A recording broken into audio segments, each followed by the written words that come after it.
Hello students, good morning, जय हिंद। मैं Vipin sir और जीविका केमिस्ट्री क्लासेस में आपका एक बार फिर से स्वागत है। हेलो स्टूडेंट्स, हम लोग अनसॉल्व पेपर सॉल्व कर रहे हैं। हमारी जो सीरीज चल रही है वो बायोलॉजी 2020 अनसॉल्व पेपर की सीरीज चल रही है, जिसमें आज हम लोग biology unsolved paper 2020 set number 4 WJ लेकर आ रहे हैं और आशा करता हूं कि आप लोग भी मेरे साथ सॉल्व कर रहे होंगे, अपनी पढ़ाई तैयारी कर रहे होंगे, अपने क्वेश्चंस को कंप्लीट कर रहे होंगे, है ना। तो आप लोग मेहनत कर ही रहे होंगे, ऐसा मैं आपसे उम्मीद करता हूं। और एक जो कि इटावा के बच्चों के लिए है, इटावा के बच्चों के लिए है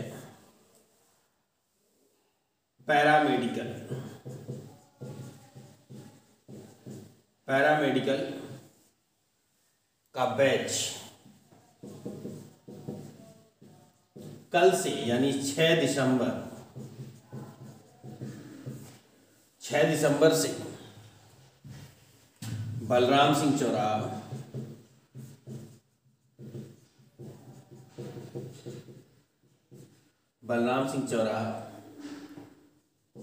राधिका बुक डिपो के पास यहाँ पर शुरू हो रहा है। कॉन्टेक्ट नंबर 94 62 38 89, जिसमें फिजिक्स कोई और पढ़ाएगा, केमिस्ट्री मैं पढ़ाऊंगा और बायोलॉजी कोई और नहीं। मतलब 3 टीचर्स के माध्यम से बैच शुरू हो रहा है। और 3 टीचर्स पढ़ाने का मतलब है कि आप ज़्यादा से ज़्यादा बच्चों को सिलेक्शन देना है, ज़्यादा से ज़्यादा बच्चों को सिलेक्ट करवाना है। इसलिए हम लोग एक ग्रुप बनाकर लाए हैं जिससे कि नया बैच शुरू किया जा रहा है, ठीक है ना। तो पैरामेडिकल का बैच ये शुरू हो रहा है, ये ऑफलाइन ही रहेगा, ठीक है ना। क्या रहेगा? ऑफलाइन ही रहेगा, ऑनलाइन ये नहीं होगा, क्योंकि 3 टीचर्स को ऑनलाइन पर लाना संभव नहीं हो पाता है। अनसॉल्व पेपर की सीरीज जो हमारी चल रही है, हम उसी को आगे बढ़ाएंगे बिना किसी विलंब के। तो हम लोग चल रहे हैं अनसॉल्व पेपर की सीरीज नंबर 4 पर चल रहे हैं। तो सीरीज नंबर 4 को हमें कंप्लीट करना है।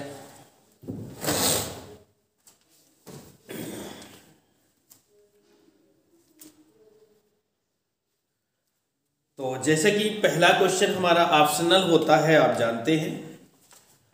तो पहले क्वेश्चन में कह रहा है शैवाल अलैंगिक जनन करते हैं। नंबर 1 का है, इसका थर्ड ऑप्शन सही है, चल बीजाणु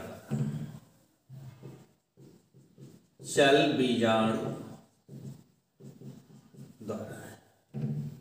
इसी का खा है, मधुमक्खी में नर का विकास होता है। ये हमने आपको एक क्वेश्चन में बताया भी था कि मधुमक्खी में श्रमिक विभाजन पाया जाता है। जो नर बनता है वो अनफर्टिलाइज्ड एग से बनता है, यानी कि दूसरा ऑप्शन सही है, अनिषेचित अंडाणु से। इसी का गा नंबर है, कह रहा चिपको आंदोलन शुरू किया गया था, चिपको मूवमेंट शुरू किया गया था। इसका तीसरा ऑप्शन सही है, गढ़वाल से।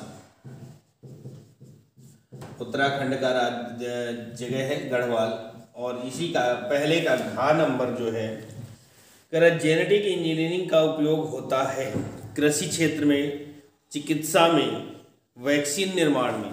तो भैया इनमें चारों में होता है जेनेटिक इंजीनियरिंग का, तो ऑप्शन हमारा चौथा सही हो जाएगा सभी, ठीक है ना। क्वेश्चन नंबर 2 पर चलते हैं। क्वेश्चन नंबर 2 पर आते हैं। क्वेश्चन नंबर 2 क्या कह रहा है? परागण को परिभाषित कीजिए। क्वेश्चन नंबर 2 का जो है, कह रहा है परागण को परिभाषित कीजिए। तो हमने क्या हेडिंग डाल दी? परागण। इस इंग्लिश में इसी को कहते हैं पॉलिनेशन। इंग्लिश वर्ड आप लोग सीखेंगे, इंग्लिश वर्ड को सीखना आपके लिए बहुत जरूरी होता है। क्योंकि इंग्लिश आगे आपके लिए बहुत, अगर आप नहीं सीखते तो प्रॉब्लम क्रिएट होगी। और बायोलॉजी को तो पूर्णतः हिंदी में पढ़ ही नहीं सकते, इसमें तो मिक्सिंग चलती है ना। तो पॉलिनेशन में क्या लिख सकते हैं, किसी पुष्प के परागकण,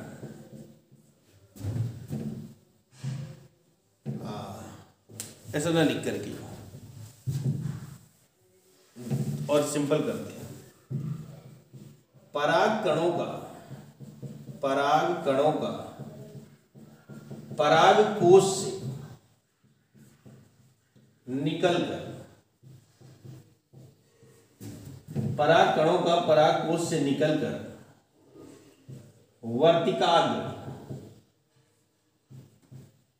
परागकणों का परागकोश से निकलकर वर्तिकाग्र तक पहुंचने की क्रिया परागण कहलाती है, एक डायग्राम के माध्यम से समझाएं तो ये पुष्पासन होता है, और ये वर्तिकाग्र हो गया, ये वर्तिका हो गई, ये ओवरी हो गई, यहाँ से एक नरजन्नांग स्टामेन होता है, यहाँ पर परागकण निकलेगा और ये परागकण यहाँ तक पहुँच जाए, वर्तिकाग्र तक पहुँच जाए, तो इस घटना को ही हम परागण कहते हैं। ठीक है ना, क्या कहते हैं। क्वेश्चन नंबर 2 का खा, सेकंड का खा, क्वेश्चन नंबर 2 का खा क्या कह रहा है,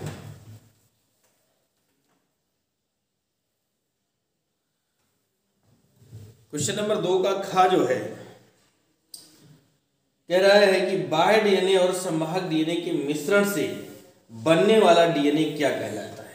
बाह्य डीएनए और संवाहक डीएनए के मिश्रण से बनने वाला डीएनए क्या कहलाता है, तो इसे हम लोग क्या कहेंगे, इसका नाम होता है पुनर्योगज डीएनए। क्या बनेगा, पुनर्योगज डीएनए, इंग्लिश में कहते हैं रिकॉम्बिनेट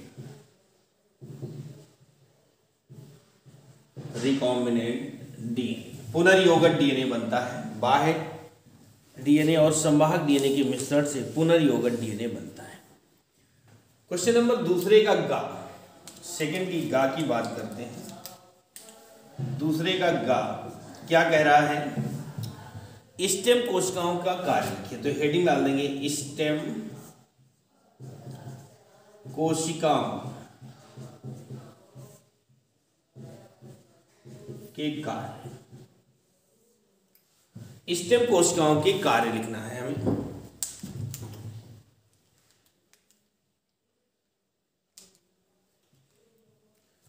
तो इनके बारे में क्या लिख सकते हैं, इनका जो मुख्य कार्य होता है, ये कोशिकाएं आजीवन, यानी पूरे जीवन, जब तक व्यक्ति जिंदा है, आजीवन शरीर में, जब तक व्यक्ति जीवित है तब तक की बात करते हैं, शरीर में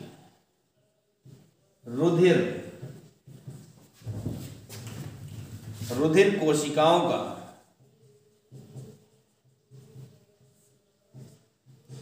निर्माण करती रहती है। ये इनका मुख्य कार्य होता है, स्टेम कोशिकाओं का आजीवन, पूरे जीवन भर ऐसा ये करती रहती है। क्वेश्चन नंबर दूसरे का घा क्या कह रहा है, खाद्य श्रृंखलाओं के अंतर संबंध से क्या बनता है। यानी कई सारी खाद्य श्रृंखलाएं हैं और उनमें जो आपस में संबंध बनता है तो वो क्या कहलाता है, तो आपका आंसर ये हो जाएगा खाद्य जाल। क्या कहलाएगा, खाद्य जाल कहलाता है। खाद्य श्रृंखलाओं के अंतर संबंध से जो रचना बनती उसे हम खाद्य जाल कहते हैं। क्वेश्चन नंबर दूसरे का अंगा, दूसरे का अंगा क्या कहता है, वंशागति का क्रोमोसोमवाद सिद्धांत किसने प्रस्तुत किया। वंशागति का क्रोमोसोमवाद सिद्धांत किसने प्रस्तुत किया था? ये हमारा क्वेश्चन है। तो इसका जो आंसर होगा हो जाएगा सटन एवं बावेरी ने 1902 में ये सिद्धांत दिया था। क्रोमोसोमवाद सिद्धांत यानी गुणसूत्रीय सिद्धांत जो है सटन एवं बावेरी ने 1902 में दिया था। तो इस तरह से क्वेश्चन नंबर 1 और क्वेश्चन नंबर 2 हमारा कंप्लीट हो जाता है। आगे हम लोग चलते हैं। इन सब चीज़ों को और भी ज़्यादा एक्सप्लेन किया जा सकता है, लेकिन जैसा कि आप अनसॉल्व लगाते हैं, आप देखते हैं कि वीडियो काफ़ी बड़ा हो जाता है ना, इसलिए इसको हम शॉर्ट में ही बताएंगे। अगर किसी को डिटेल में चाहिए तो मैंने शुरुआत में अपना नंबर दे दिया है। किसी भी क्वेश्चन को अगर जब मैं छोड़ देता हूं तो लॉन्ग होगा, और अगर आपको आंसर चाहिए, आपको नहीं मिला है आपके नोट्स में, तो आप मेरे व्हाट्सएप नंबर 9412653889 पर मैसेज छोड़ दें, क्वेश्चन नंबर डाल दें, अपना नाम डिस्ट्रिक्ट नाम डाल दें और आपका आंसर आ जाएगा। क्वेश्चन नंबर 3 का क्वेश्चन नंबर 3 का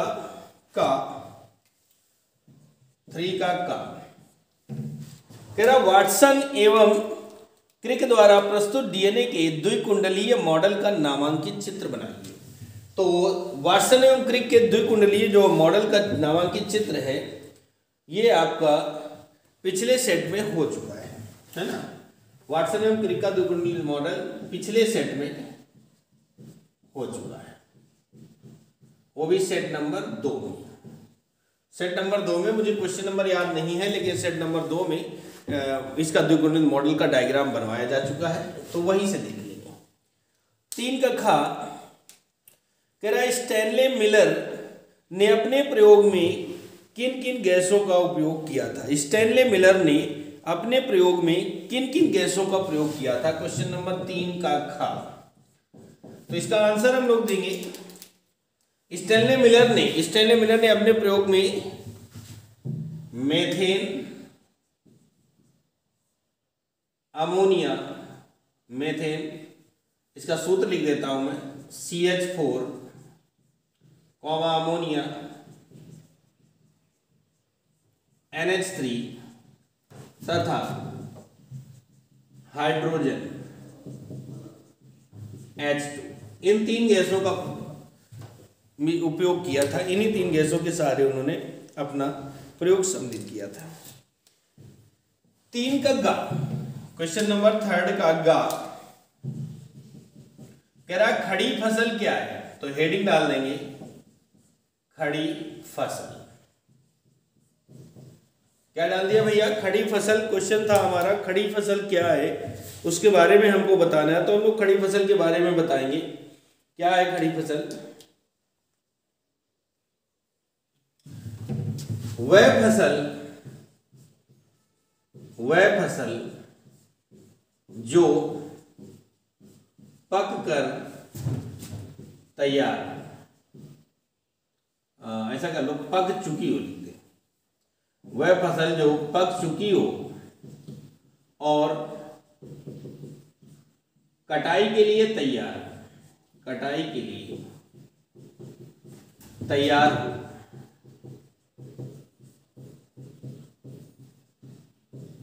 खड़ी फसल कहलाती है। वह फसल जो पक चुकी हो और कटाई के लिए तैयार हो, खड़ी फसल कहलाती। जैसे अभी कुछ ही दिनों पहले धान की फसल पककर कटी है, अप्रैल में गेहूं काटा जाएगा, है ना। कोई भी फसल हो जो पककर तैयार हो जाए, सोयाबीन है, कोई भी फसल हो, टमाटर है, कोई भी फसल यानी आदि जो पक जाए और पकने के बाद काटने के लिए बिल्कुल से तैयार हो। टमाटर नहीं लेंगे क्योंकि बीच बीच में तोड़ा जाता है। अरहर ले लो आदि। तो कोई भी फसल जो पककर तैयार हो गई हो और काटने के लिए बिल्कुल रेडी हो कि अब इसको काटना है, क्रॉपिंग करनी है, तो ये आपकी कहलाएगी खड़ी फसल। तीसरे का क्वेश्चन नंबर 3 का घा क्या कह रहा है कि निम्नलिखित खाद्य श्रृंखला में पोषण स्तरों के नाम लिखिए। एक खाद्य श्रृंखला दी गई है, घास दिया गया है, घास को खाया बकरी ने और बकरी को खा गया मनुष्य। इसमें पोषण स्तर बताना है। तो आप जानते हैं ये हमारा क्या होता है, उत्पादक होता है। ये हमारा प्राथमिक उपभोक्ता है, प्राथमिक उपभोक्ता है। और ये आते हैं सर्वोच्च उपभोक्ता में, क्योंकि ये सर्वाहारी होते हैं। ये प्राथमिक स्तर है। जो पोषण स्तर बताना था वो ये, उत्पाद को खाया इसने, इसको खाया। अब जो उत्पाद है वो हमारा उत्पादक ही रहेगा, उत्पाद ना करके उत्पादक कर देंगे, उत्पादक। और इसको हम शाकाहारी भी कह सकते हैं। दूसरे शब्दों में बात करें तो ये शाकाहारी है और मनुष्य जो है वो सर्वाहारी है ना। ये आपका आंसर हो जाएगा। तेरा तीसरे का अंग मधुमक्खी पालन से मनुष्य को प्राप्त होने वाले 2 लाभ। तीसरे का अंग क्या लिखेंगे कि मधुमक्खी पालन से कह रहा है मनुष्य को होने वाले लाभ लिखिए। लिख सकते हैं मधुमक्खी पालन से होने वाले मुख्य 2 लाभ निम्न है। नंबर 1, एक तो शहद मिलता है। क्या मिलता है? शहद मिलता है मुख्य रूप से शहद। तो क्या लिख सकते हैं कि मधुमक्खी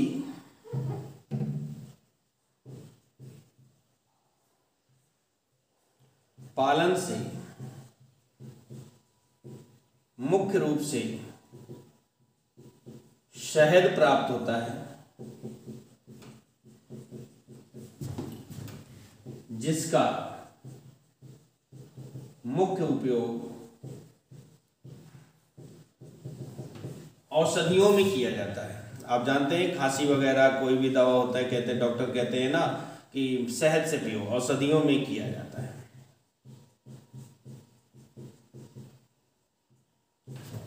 नंबर 2, मोम प्राप्त होता है और मोम का भी उपयोग जो है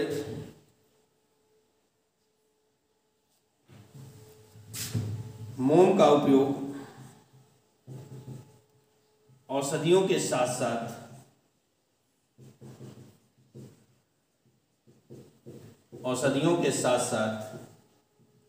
मुख्य रूप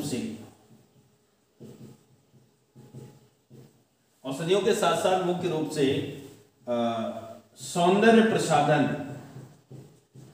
क्या बात है भाई, मजा आ गया होगा नाम ही सुनकर के। सौंदर्य प्रसाधन का तो नाम ही सुन लेने में मन में कुछ लड्डू फूटने लगते हैं। तो सौंदर्य प्रसाधन में किया जाता है, यानी क्रीम वगैरह बनाने में किया जाता है इनका उपयोग। तो इस तरह से क्वेश्चन नंबर 3 आशा करता हूं कि आपको समझ में आ गया होगा। और बेटा बार बार रिक्वेस्ट करता हूं आपसे कि आपको फ्री में अनसॉल्व्ड मिलता है, कोई पैसा नहीं लगता, कोई चार्ज नहीं, ना कोई मैं आपसे कुछ मांगता हूं। तो भैया लाइक और शेयर जरूर कर दिया करें और साथ ही आप अपना कमेंट्स जरूर करें। बहुत बहुत धन्यवाद होगा आपका। ईश्वर आपकी जरूर मदद करेगा। आप किसी की मदद करेंगे तो ईश्वर भी आपकी मदद करेगा। कमेंट जरूर कर दें। कमेंट करते समय अपना नाम और डिस्ट्रिक्ट नेम जरूर लिख दें। जैसा आपको वीडियो लग रहा हो, अच्छा लग रहा हो अच्छा करें, बुरा लग रहा हो बुरा कर दें, बट कमेंट जरूर कर दें और अपना नाम डिस्ट्रिक्ट नेम जरूर डाल दें, जिससे मैं ये समझ सकूं कि हमसे कहाँ के बच्चे जुड़े हुए हैं, कितनी दूर के बच्चे हमसे लाभ ले रहे हैं। चलिए खैर कोई बात नहीं। क्वेश्चन नंबर अगले पर चलते हैं। ये हमारा तीसरा कंप्लीट हो गया। क्वेश्चन नंबर 4 पर चलते हैं हम लोग।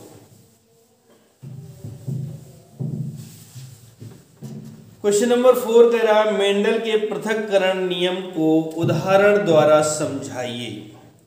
तो क्वेश्चन नंबर 4 का जो का है, क्वेश्चन नंबर 4 का हेडिंग डालेंगे मेंडल का पृथक्करण नियम। मेंडल का पृथक्करण नियम ये हमको बताना है। और ये क्वेश्चन हमारा जो मेंडल का पृथक्करण नियम है 3 नंबर पर पूछा गया है। तो इसको हम उसी हिसाब से डिफाइन करेंगे, है ना। लिखेंगे क्या, जब दो जोड़ी परस्पर, उधर डायग्राम बनाएंगे, परस्पर विरोधी लक्षणों के मध्य क्रॉस कराया जाता है, क्रॉस कराया जाता है, तो प्रथम पीढ़ी में सभी प्रभावी लक्षण प्राप्त होते हैं, प्रभावी लक्षण प्राप्त होते हैं, परंतु दूसरी पीढ़ी में लक्षण पृथक पृथक प्राप्त होते हैं। एग्जाम्पल लेते हैं, एग्जाम्पल में क्या लेते हैं कि जब मटर के शुद्ध लंबे व शुद्ध बौने पौधों के बीच क्रॉस कराया जाता है,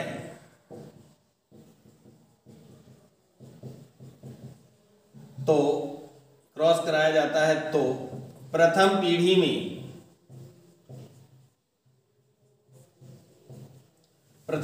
में सभी लंबे पौधे प्राप्त होते हैं,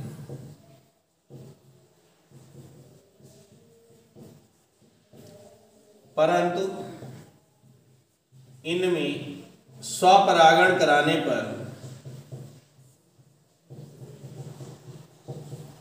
पर दूसरी पीढ़ी F2 में लंबे व बौने दोनों प्रकार के पौधे प्राप्त होते हैं। यानी दूसरी पीढ़ी में लक्षणों का पृथक्करण हो जाता है और लंबे और बौने दोनों प्रकार के पौधे प्राप्त हो जाते हैं। आइए इसको हम चेकर बोर्ड से समझते हैं। क्या लिया हमने, शुद्ध लंबे और इधर ले लिया हमने शुद्ध बौने।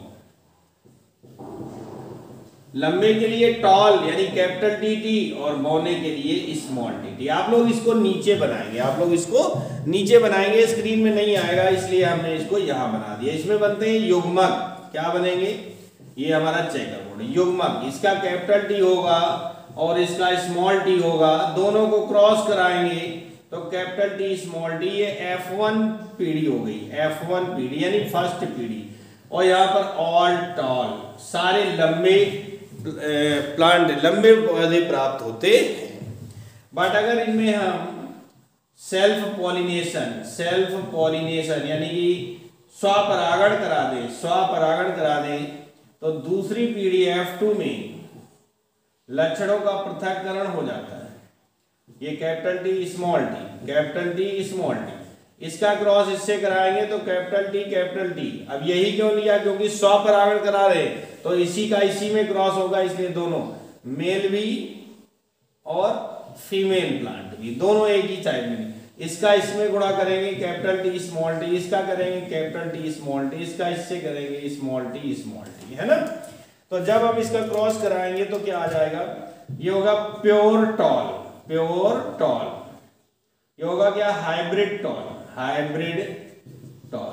ये भी होगा हाइब्रिड टॉल। ये होगा क्या, प्योर डॉर्फ। बौना है ना, बौने को डॉर्फ कहते हैं, प्योर डॉर्फ। अब अगर इनका हम जीनोटाइप और फिनोटाइप निकालें, करें तो भैया इसका जो होगा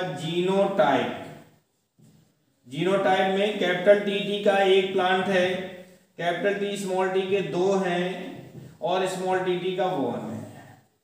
अगर हम इनको फिनोटाइप देखें तो टॉल टॉल टॉल 3 लंबे हैं और एक बौना है, तो ये फिनोटाइप हो जाएगा।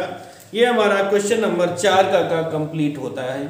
क्वेश्चन नंबर 4 के खा पर चलते हैं, इसको हम साफ करते हैं।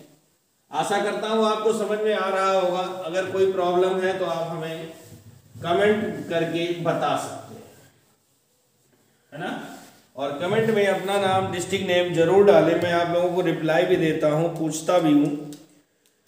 तो क्वेश्चन नंबर 4 का खा, 4 का खा हमारा का कंप्लीट हुआ है। कह रहा है यीस्ट में मुकुलन तथा अमीबा में बीजाणु जनन का वर्णन संक्षेप में कीजिए। ठीक है ना, यीस्ट में मुकुलन तथा बीजाणु जनन का वर्णन कीजिए। तो आप देखिए क्या होता है। हेडिंग डालते हैं, यीस्ट में मुकुलन, यीस्ट में मुकुलन, बर्डिंग बोलते हैं इसको, बाई बर्डिंग। ये जनन क्रिया होती है निम्न कोटि के जीवों में जिनका डेवलपमेंट नहीं है। तो बर्डिंग होता है, मुकुलन होता है। क्या होता है मुकुलन, थोड़ा सा लिख लेते हैं इसके बारे में। जब मात्र कोशिका में, मात्र कोशिका में एक अतिरिक्त वृद्धि निकलती है, अतिरिक्त वृद्धि निकलती है, ठीक है, अतिरिक्त वृद्धि निकलती है और आकार में वृद्धि करते हुए मात्र कोशा के समान हो जाती है तथा पृथक होकर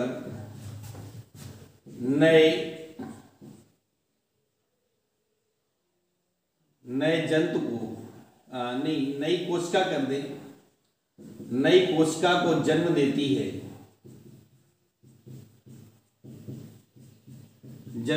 है, मुकुलन कहलाता है, मुकुलन कहलाता है। कैसे होगा, एग्जाम्पल हम लोग डायग्राम के माध्यम से पहुंचेंगे, समझेंगे। ये हमारी कोई मात्र कोशिका है, ये इसका केंद्रक हो गया, न्यूक्लियस हो गया, और ये हमारी मदर सेल है, मात्र कोशिका, मदर सेल। अच्छी खासी भली चंगी है और इसमें कोई ना कोई आउटग्रोथ बनने लगती है इस तरह से, ठीक है। इसका केंद्रक विभाजित थोड़ा सा बड़ा हो जाएगा, ये हो गई आउटग्रोथ यानी अतिरिक्त वृद्धि, ठीक है, अतिरिक्त वृद्धि। जब ये अतिरिक्त वृद्धि होगी तो इसका ये फिर क्या करती है, अब भोज्य पदार्थों को एकत्रित करके मात्र कोशिका के आकार के बराबर हो जाती है। ठीक इसी समय इसका केंद्रक विभाजित होकर के 2 केंद्रकों में बढ़ जाता है। फिर ये यहाँ से इस तरह से पृथक हो जाती है और 2 नई डॉटर सेल का निर्माण हो जाता है। ये क्या है, डॉटर सेल, है ना।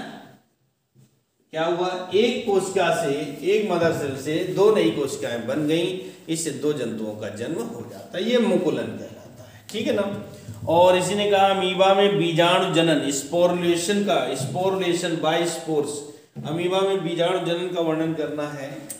तो चौथे का खा का सेकंड, अमीबा में बीजाणु जनन, अमीबा में बीजाणु जनन स्पोरुलेशन बोलते हैं। इसको भी हम लोग क्या लिख सकते हैं कि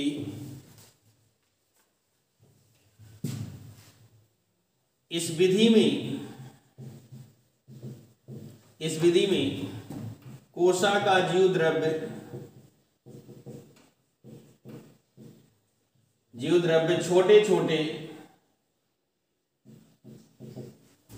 छोटे छोटे टुकड़ों में टूट जाता है और जीव द्रव्य की कुछ मात्रा लेकर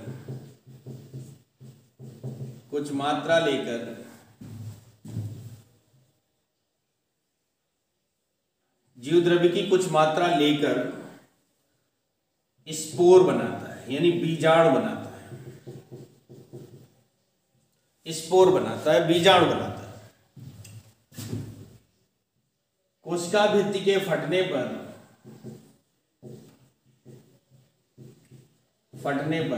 प्रत्येक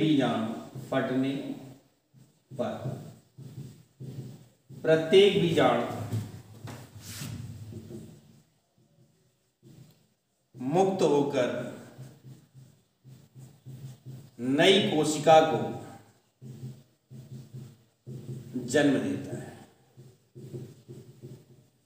प्रत्येक बीजाणु मुक्त होकर के नई कोशिका को जन्म देता है। आइए एग्जाम्पल देखते हैं डायग्राम के माध्यम से। इसका ये केंद्रक है, ये मदर सेल हो गई। क्या हो गई? मदर सेल, मात्र कोशिका है। इसमें इसका जो केंद्रक है वो छोटे छोटे टुकड़ों में इस तरह से विभाजित हो जाता है, दिख रहे होंगे और समझ में भी आ रहा होगा। पूरा काम भी आपको करवाया जा रहा है और सफलता चाहिए 90 प्लस नंबर लाने हैं तो आपको अनसॉल्व्ड पेपर सॉल्व करना होगा, पास्ट ईयर सॉल्व करना होगा। और वादा करता हूं आपसे कि 100% आप 90 प्लस पर जाएंगे। फिर ये जो टुकड़े थे, इन्होंने क्या किया, आपने चारों ओर जीव द्रव्य की थोड़ी सी मात्रा एकत्रित कर ली। इस तरह से मात्रा एकत्रित कर लेते हैं और मात्रा एकत्रित करके ये क्या बना देते हैं? स्पोर। इन्हीं को हम लोग क्या कहते हैं? स्पोर बनते हैं। ठीक है। ये स्पोर जैसे ही अनुकूल परिस्थिति आती है तो ये कोशिका भित्ति फट जाती है। अब जब कोशिका भित्ति फट गई तो प्रत्येक स्पोर क्या होगा? जल में मुक्त हो जाएगा। अमीबा जल में रहता है और फ्री हो जाएगा, है ना। और जैसे ही फ्री होगा तो इसका जो प्रत्येक स्पोर है वो वृद्धि करके एक नए जंतु को, नई कोशिका को जन्म दे देता है। तो इस तरह से हमारा ये क्वेश्चन चौथे का खा भी कंप्लीट हो गया। अब हम लोग आगे बढ़ने वाले हैं चौथे के गा पर। इसको साफ कर लेते हैं।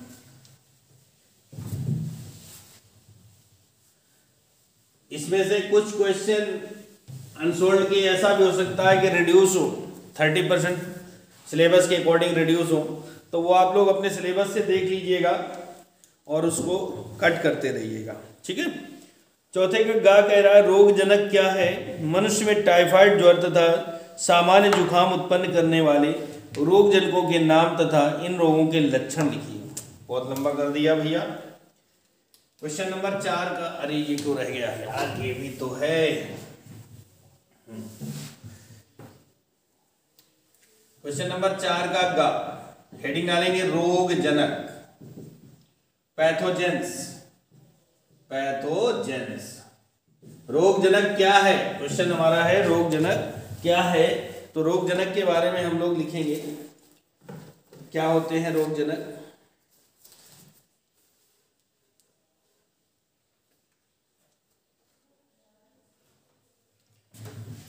अनेक प्रकार के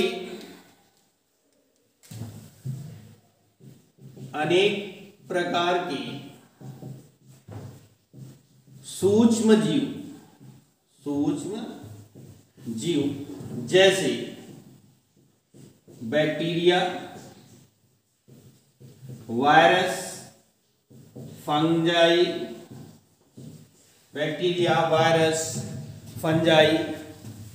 प्रोटोजोआ,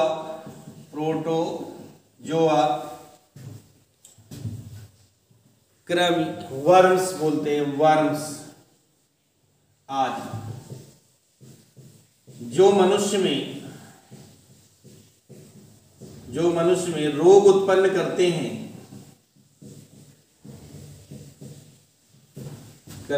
रोग जनक कहलाते हैं।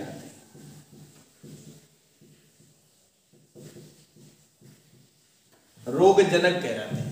अनेक प्रकार के सूक्ष्म जीव जैसे बैक्टीरिया है, वायरस है, फंजाई है, प्रोटोजोआ है, वर्म्स है आदि को जो मनुष्य में रोग उत्पन्न करते हैं उन्हें हम क्या कहते हैं? रोगजनक। मजेदार बात बता दूं थोड़ा सा टॉपिक से हटकर, जैसे कि प्रोटोजोआ, प्रोटोजोआ से होने वाले रोग कौन कौन से होते हैं? प्रोटोजोआ से कौन कौन से रोग होते हैं? तो इसके लिए लिख सकते हैं कि पापा काम पर सोते, पापा काम पर सोते, इतने रोग होते हैं प्रोटोजोआ से। पापा, पा से पायरिया, क्या होता है भैया? पायरिया होता है। का से काला आजार, मां से मलेरिया, काम पर सोते से है स्लीपिंग सिकनेस, निद्रा रोग जिसको बोलते हैं। इसी तरह अगर फंजाई की बात करें, ये ट्रिकी क्वेश्चन होते हैं। गंजा दामाद, गंजा दामाद खाए फ्रूट, गा से गंजापन, दा से दमा और दाद, दाद दमा, खाज, खाज खुजली और एथलीट फ्रूट, और एथलीट फ्रूट। इस तरह से हम लोग याद कर सकते हैं कि इनसे कौन सा रोग होता है। सभी के लिए ऐसा होता है। एक ट्रिकी क्वेश्चन होते हैं जो बता दिए, समय समय पर आपको सारी चीजें उपलब्ध करा दी जाएंगी। मनुष्य में टाइफाइड, अब हेडिंग हमें डालना है टाइफाइड। क्या डालेंगे हेडिंग? Typhoid, typhoid, typhoid. तो टाइफाइड के लिए उसने पूछा है कि इनके रोग जनक का नाम बताना है और इनके लक्षण भी बताने हैं आपको। तो टाइफाइड जो होता है वो किसके द्वारा होता है? Typhoid salmonella typhi, salmonella typhi नामक जीवाणु द्वारा होता है। यह जो है साल्मोनेला टाइफी नामक जीवाणु द्वारा होता है। अब डालेंगे लक्षण। लक्षण बताने टाइफाइड में होता क्या है, तो लक्षण बताते हैं।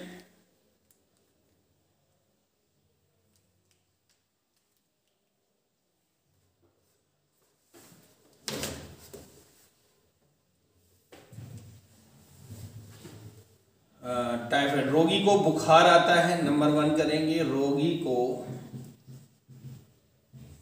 बुखार आता है ना, लगभग 101 डिग्री सेंटीग्रेड तक बुखार हो जाता है। नंबर 2 की बात करें तो बदन तथा सिर में दर्द होगा, बदन तथा सिर में दर्द होगा, दर्द होता है। नंबर 3 की बात करें तो क्या होगा? रोगी को कब्ज हो जाती है,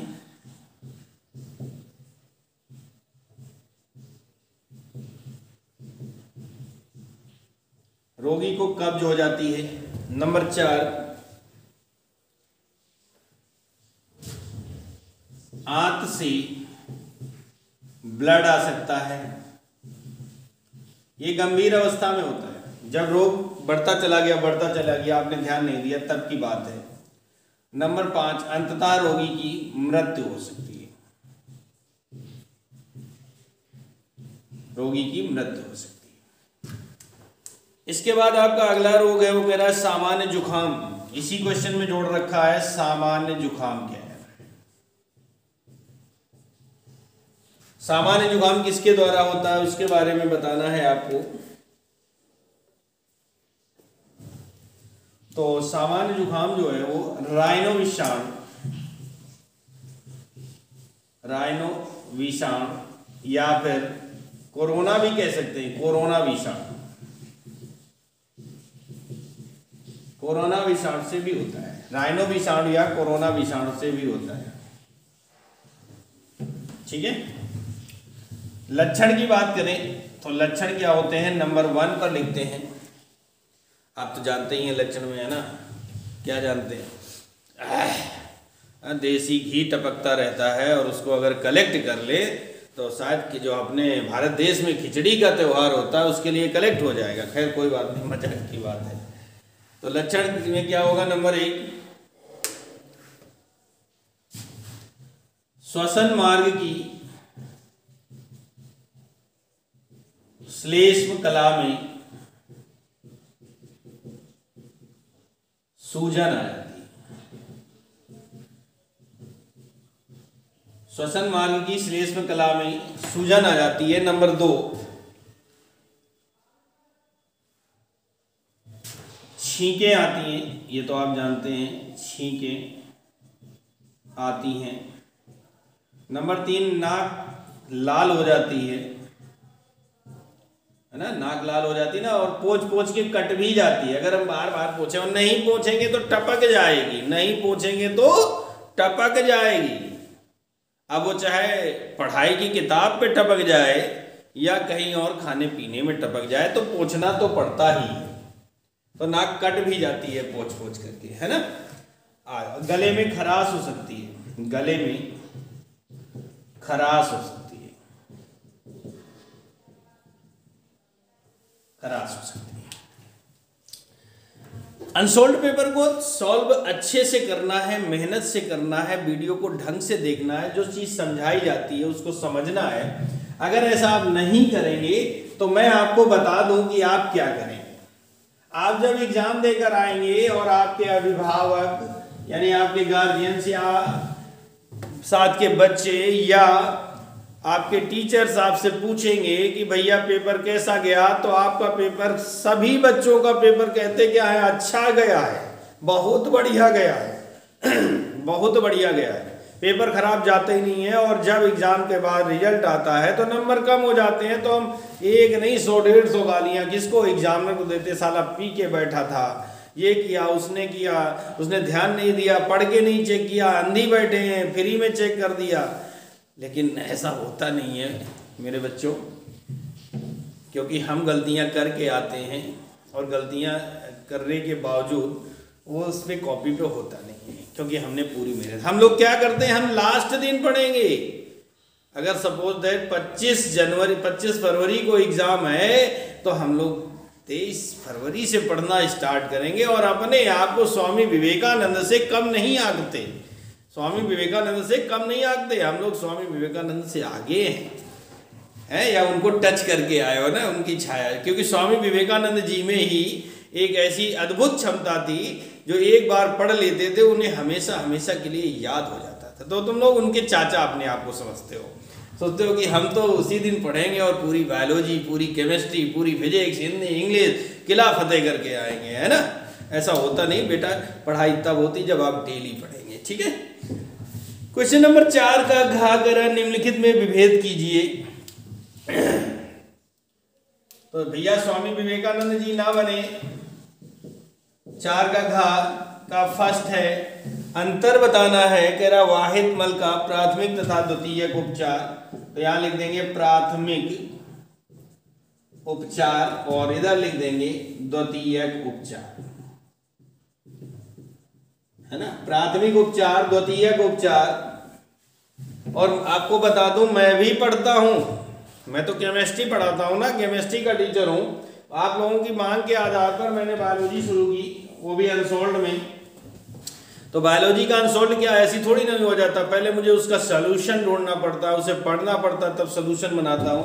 तो थोड़ा सा तो भैया आप लोगों से भी पढ़ने की उम्मीद रखता हूँ, ऐसा रखता हूँ उम्मीद। मैं थोड़ी उम्मीद ज़्यादा कर लेता हूँ आप लोगों से, लालची समझ लीजिएगा हमें कि मैं लालची हूँ, है ना। थोड़ी सी उम्मीद ज़्यादा कर लेता हूँ, लेकिन क्या करूँ यार, आदत खराब है मेरी, है ना, आदत खराब है।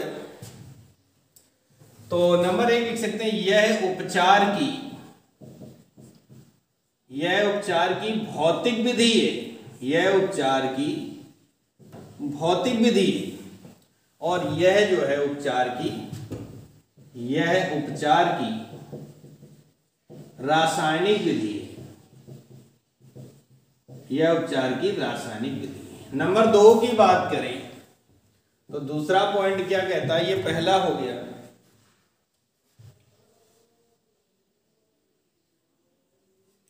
इसमें बड़े कणों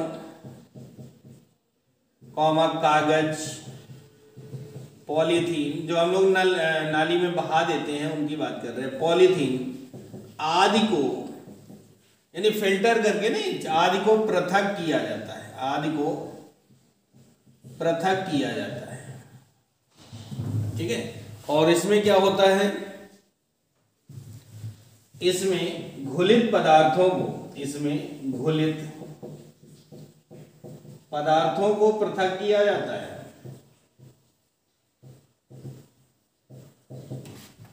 घुलित पदार्थों को पृथक किया जाता है, ठीक है ना।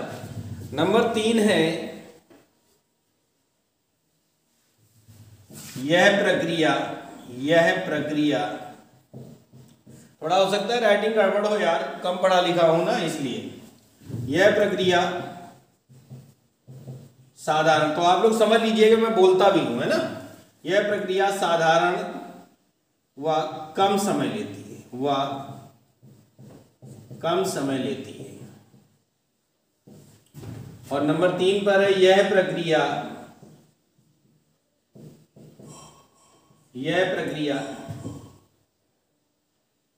जटिल व अधिक समय लेती है, अधिक समय लेती है, ठीक है।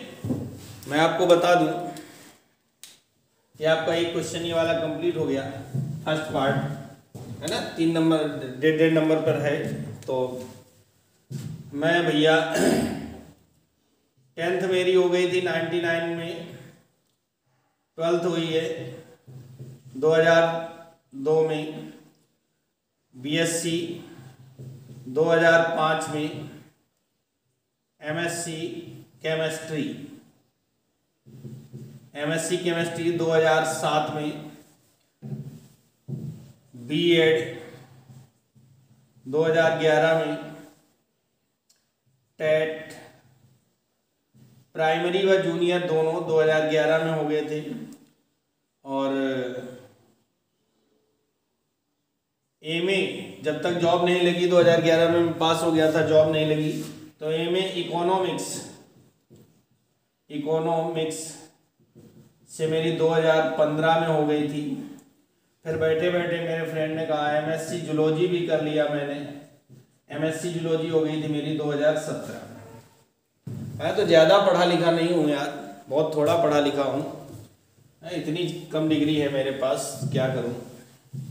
खैर इस सबसे नहीं बनता, डिग्री से नहीं काम चलता। अगर मैं आपको समझा नहीं पाया तो मेरी डिग्री का कोई मतलब नहीं बनता। इसी में क्वेश्चन नंबर 2, इसी का सेकंड पार्ट है भैया। क्या कह रहा है सेकंड पार्ट, रासायनिक उर्वरक और जैव उर्वरक में अंतर बताना है। रासायनिक कलर चेंज कर दो तो आपको दिक्कत नहीं होगी। रासायनिक उर्वरक व जैव उर्वरक में अंतर बताना है, ठीक है ना। रासायनिक उर्वरक और जैव उर्वरक में अंतर बताना है, तो कॉलम बना लेते हैं, एक तरफ रासायनिक के लिए और एक तरफ जैव के लिए, ठीक है ना। तो रासायनिक उर्वरक क्या लिख सकते हैं कि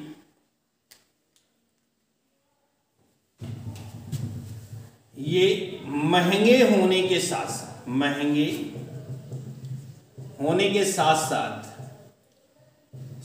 मृदा के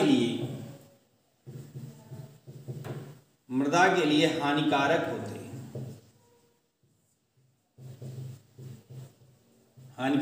हैं, अर्थात ये बंजर बना देते हैं, अर्थात ये मृदा को बंजर बनाते हैं, ठीक है ना। जबकि जैव उर्वरक जो होते हैं यह सस्ते, मृदा की उपजाऊ क्षमता को बढ़ाते हैं, उपजाऊ क्षमता को बढ़ाते हैं। इनसे बंजर नहीं बनता, इनसे कोई हानि नहीं होती है, इनसे कोई प्रॉब्लम नहीं होती है, ओनली यूजफुल है और ये हार्मफुल भी होते हैं, ठीक है ना। नंबर 2 सेकंड पॉइंट पर आते हैं। इनके अधिक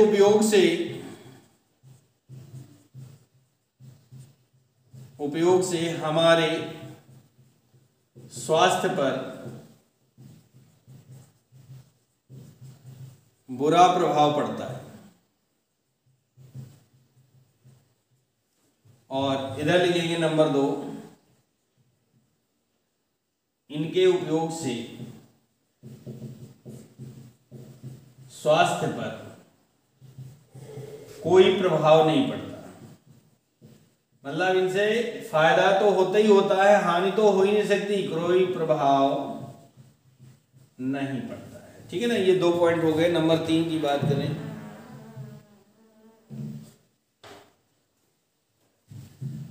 इनके उत्पादन के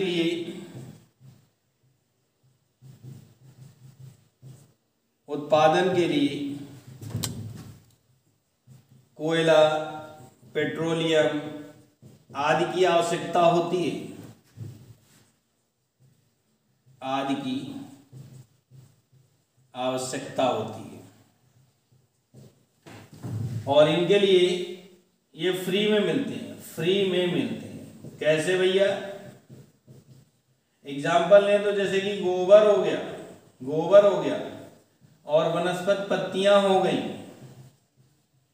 है ना। अब गोबर के लिए भी तो नहीं ना कि कोयला पेट्रोल चाहिए, वो तो गैया भैंसिया पालोगे अपने आप को, आपको फ्री में दे देगी। आप दूध का दूध बेच लोगे गैया भैंसिया का, और गोबर फ्री में आपको मिल जाएगा। मिलेगा कि नहीं? इतना भी फ्री नहीं होता भाई साहब, करना पड़ता है, गैया को चारा पानी करना पड़ता है। इसके अंतर्गत जैसे आपकी DAP आती है, यूरिया है, आदि आती हैं, है ना, डाई अमोनियम फास्फेट DAP होती है। तो ये भैया हमारा चौथे का घा कंप्लीट हो जाता है। इस तरह से क्वेश्चन नंबर 4 हमारा कंप्लीट हो जाता है। और दोस्तों अगर कोई बात बुरी लगे तो छोटा बड़ा या कोई क्वेश्चन हो सकता है, कोशिश करता हूं कि गलती ना हो, बट अगर हो जाए कोई गलती है तो छोटा या बड़ा भाई समझ करके माफ कर देना। अगर हमारे गार्जियन सब आप देख रहे हैं तो अपना बेटा समझ करके माफ कर देना। ठीक है, क्वेश्चन नंबर 4 का घा यानी चौथा कंप्लीट हो गया। हम लोग 5वें के का पर चल रहे हैं। क्वेश्चन नंबर 5 का का, 5 का फर्स्ट, 5वें के का फर्स्ट कह रहा है कि ट्रांसजेनिक, निम्नलिखित पर टिप्पणी लिखिए। ट्रांसजेनिक जंतु, है ना, पहला है ट्रांसजेनिक जंतु, ट्रांसजेनिक जंतु। इनके बारे में आपको बताया जा चुका है कि जेनेटिक इंजीनियरिंग द्वारा तैयार किए गए जंतुओं को ट्रांसजेनिक जंतु कहते हैं। जेनेटिक इंजीनियरिंग द्वारा तैयार किए गए जंतुओं को ट्रांसजेनिक जंतु कहते हैं। इसको कहेंगे सेट नंबर 2 यानी 2020 के सेट नंबर 2 के क्वेश्चन नंबर 5 पर देखें। सेट नंबर 2 के क्वेश्चन नंबर 5 पर देखें। और इसी का जो दूसरा पार्ट है मानव इंसुलिन, मानव इंसुलिन है, हाँ, मानव इंसुलिन संश्लेषण, ये भी आपका क्वेश्चन कंप्लीट हो चुका है। कहां पर हुआ है मैं आपको बता दूं, सेट नंबर 2, सेट नंबर 2 में ही है। देखिए एक ही जगह मिल जाएगा, 2020 के क्वेश्चन नंबर 4 में, क्वेश्चन नंबर 4 में ये कंप्लीट किया जा चुका है। तो 5वें का खा हमारा वहां से हो जाएगा। 5वें के खा पर चलते हैं। कह रहा निम्नलिखित में अंतर कीजिए। 5वें का खा, इसमें भी 2 पार्ट दिए गए हैं। पहला है उत्पादक एवं अपघटक, तो एक तरफ उत्पादक डाल देंगे और दूसरी तरफ अपघटक डाल देंगे, है ना। ये हमारे कॉलम बन गए और इनका हम लोग व्याख्या करने वाले हैं कि उत्पादक क्या होते हैं। ऑल ग्रीन प्लांट्स, जितने भी हरे पेड़ पौधे हैं सब उत्पादक हैं। और ऑल माइक्रो ऑर्गेनिज्म यानी सूक्ष्मजीव, बैक्टीरिया, फंजाई, ये सब क्या है? अपघटक है। ठीक है, इसके बारे में थोड़ा सा देख लेते हैं। तो उत्पादक एवं अपघटक में अंतर, 5वें का घा का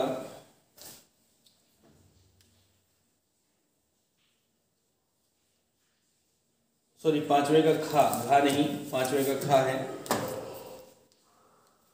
इसके बारे में देखते हैं कहा क्या आंसर होगा। और अंतर आप लोगों को तो मैंने थोड़ा सा बता भी दिया, है ना। तो इसके बारे में देख लेते हैं। तो पहला अंतर हमारा क्या उत्पादक और अपघटनकर्ता में है या अपघटक के बारे में है। तो लिखते हैं नंबर 1, यह है प्रकाश संश्लेषण क्रिया द्वारा अपना भोजन स्वयं बना लेते हैं, तभी उत्पादक होते हैं, समझ गए होंगे, है ना। अपना भोजन स्वयं बना लेते हैं। और ये क्या करते हैं, यह है जटिल यौगिकों को सरल यौगिकों में तोड़ते हैं, सरल यौगिकों में बदल देते हैं।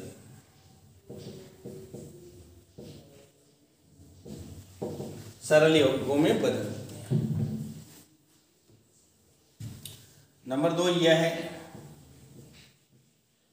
प्रकाश ऊर्जा को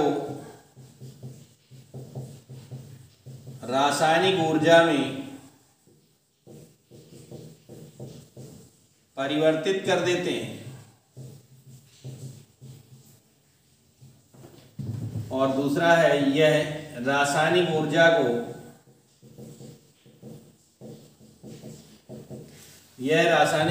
को वायुमंडल में मुक्त कर देते हैं।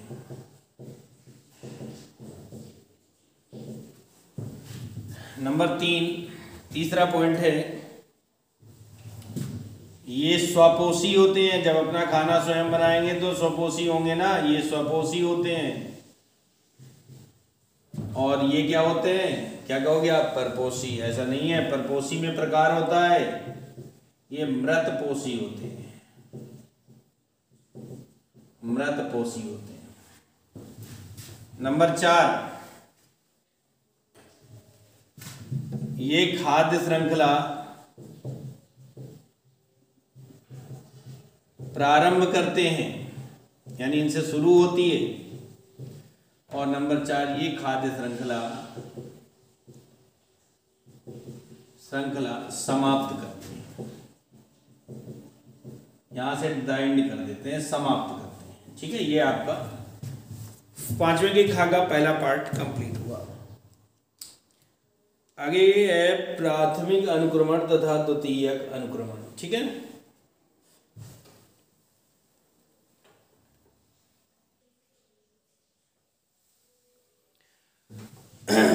तो भैया इसी खा का जो सेकंड पार्ट है वो है प्राथमिक अनुक्रमण और द्वितीयक अनुक्रमण में अंतर लिखना है ना। प्राथमिक अनुक्रमण और द्वितीयक अनुक्रमण में अंतर लिखना है, तो भैया इसमें क्या लिख सकते हैं।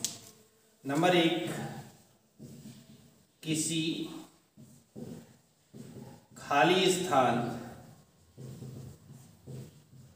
या खाली चट्टान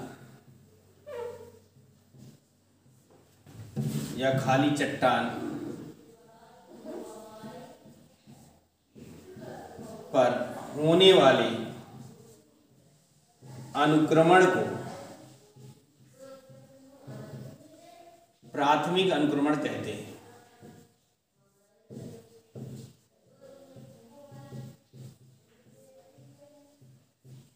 प्राथमिक अनुक्रमण कहते हैं इसे। ठीक, और इसमें क्या होता है, इसमें एक ही अंतर है, ज्यादा अंतर नहीं बनते हैं। इधर लिख सकते हैं क्या, किसी विकसित, ठीक है ना, किसी विकसित प्राथमिक समुदाय, यानी जो पहले से विकसित हो चुका है प्राथमिक समुदाय के नष्ट होने के बाद पुनः होने वाला अनुक्रमण। जैसे कोई जंगल है ना, कोई जंगल है आग लग जाए तो पूरा जंगल क्या हो जाएगा, समाप्त हो जाएगा। अब दोबारा से जब उसमें वनस्पति उत्पन्न होगी, होने वाला अनुक्रमण द्वितीयक अनुक्रमण कहलाता है। ठीक है ना, क्या कहलाएगा, द्वितीयक अनुक्रमण कहलाता है। तो ये हो गया आपका 5वें का खा का कंप्लीट हो जाता है। 5वें की गा में कह रहा है मनुष्य में लिंग निर्धारण कैसे होता है, इसके बारे में आपको वर्णन करना है। तो 5वें का गा,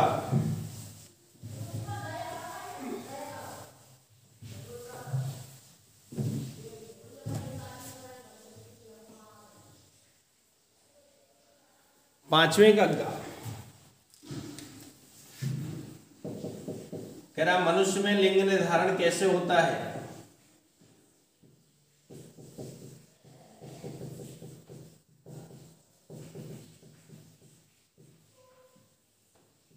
मनुष्य में लिंग निर्धारण हेडिंग डालेंगे, ठीक है ना।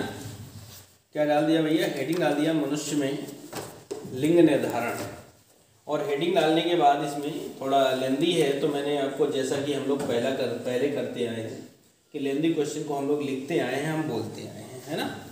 तो मनुष्य में लिंग निर्धारण की बात करते हैं, तो इसमें लिखेंगे मनुष्य में 23 जोड़ी गुणसूत्र, मनुष्य में 23 जोड़ी गुणसूत्र पाए जाते हैं। क्या लिखा, मनुष्य में 23 जोड़ी गुणसूत्र पाए जाते हैं। इनमें से 22 जोड़ी गुणसूत्र, इनमें से 22 जोड़ी गुणसूत्र स्त्री व पुरुष दोनों में समान होते हैं, दोनों में समान होते हैं। इन्हें दैहिक गुणसूत्र कहते हैं, इन्हें दैहिक गुणसूत्र कहते हैं।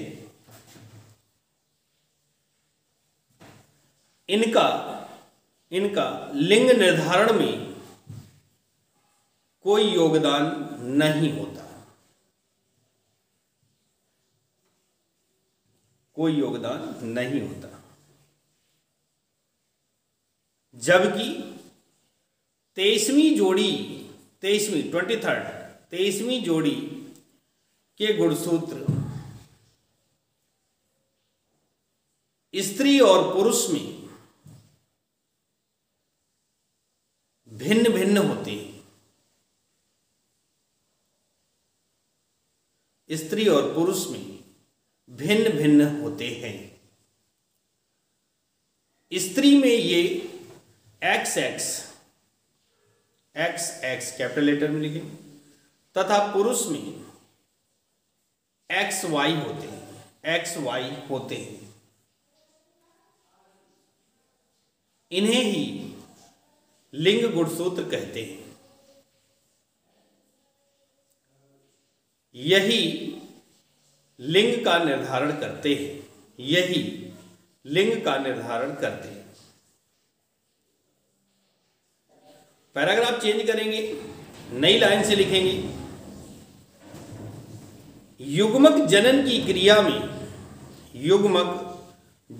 क्रिया में पुरुष में शुक्राणु बनते हैं और स्त्री में अंडाणु बनते हैं।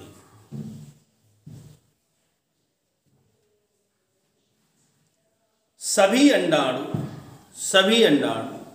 समान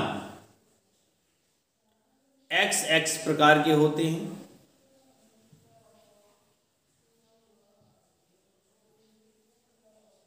सभी अंडाणु समान XX प्रकार के होते हैं तथा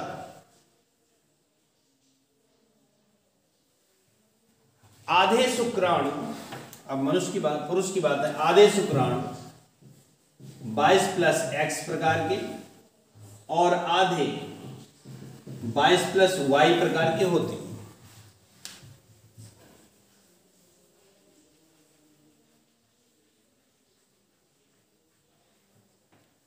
Y प्रकार के होते हैं। निषेचन क्रिया के दौरान यदि अंडाणु का निषेचन X गुणसूत्र से होता है तो होने वाली संतान पुत्री होगी, और यदि अंडाणु का निषेचन Y शुक्राणु से होता है तो होने वाली संतान पुत्र होगी।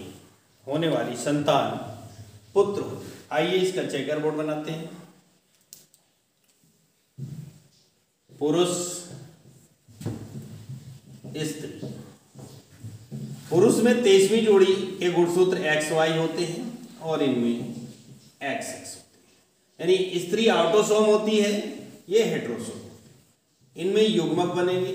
क्या बनेंगे? युग्मक, गैमीट बोलते हैं। आधे X के आधे Y के, इनमें दोनों XXU है ना। अब अगर X, तो उसने कहा X अंडाणु का क्रॉस X शुक्राणु से होता है तो होने वाली संतान XX, मतलब ये क्या हो गई? पुत्री हो गई। इसी का क्रॉस इससे होता है तो भी क्या हो गई?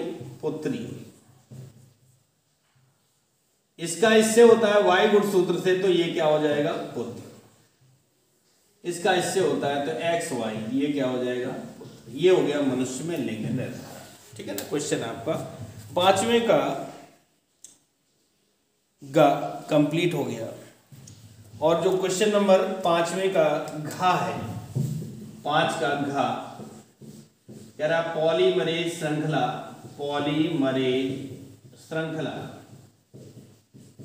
यानी पीसीआर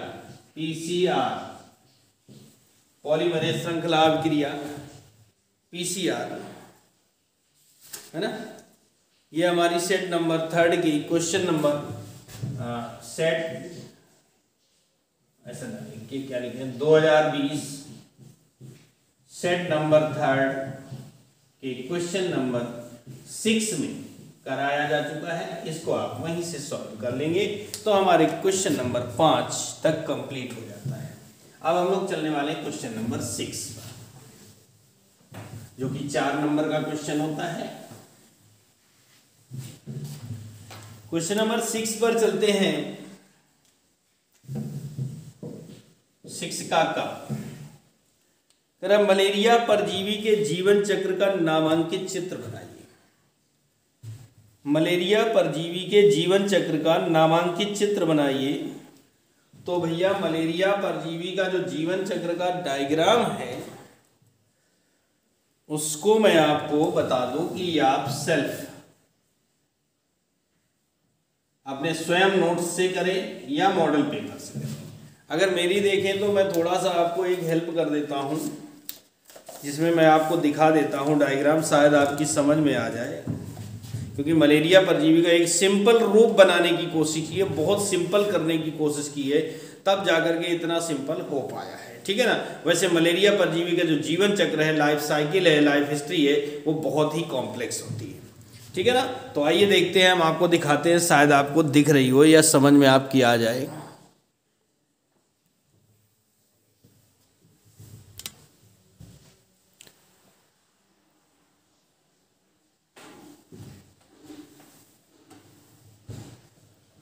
ये डायग्राम आपको दिख रहा होगा, यही मलेरिया परजीवी का जीवन चक्र है।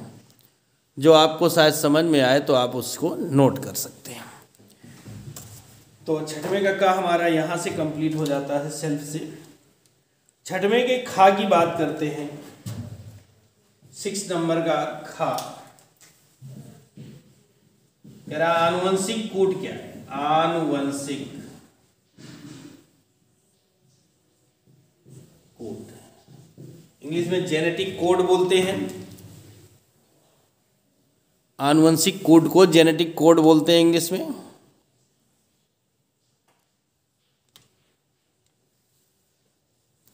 आनुवंशिक कोड, तो आनुवंशिक कोड के बारे में हम लोग देख लेते हैं क्या है।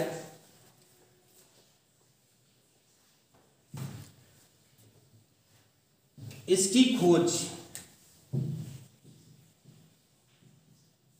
या यूं कहते हैं इसके बारे में सर्वप्रथम किसने बताया था, तो इसकी खोज सर्वप्रथम मैथाई ने की। सर्वप्रथम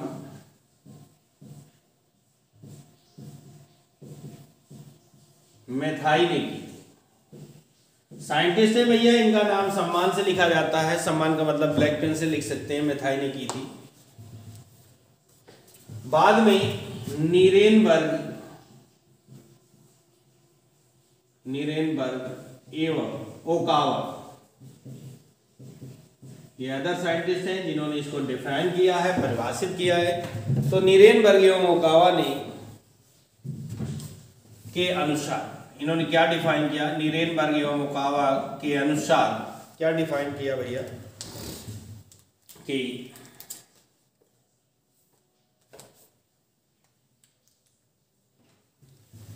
mRNA पर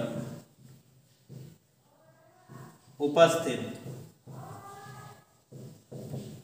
तीन क्षारकों का ऐसा समूह, mRNA पर उपस्थित तीन क्षारकों का ऐसा समूह जो किसी mRNA पर उपस्थित तीन क्षारकों का ऐसा समूह जो किसी अमीनो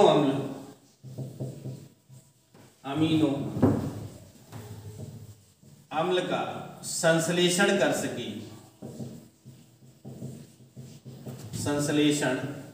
सके आनुवंशिक कोड कहलाता है। आनुवंशिक कोड कहलाता है। अमीनो का संश्लेषण कर सके आनुवंशिक कोड कहलाता है, ठीक है ना, आनुवंशिक कोड कहलाता है।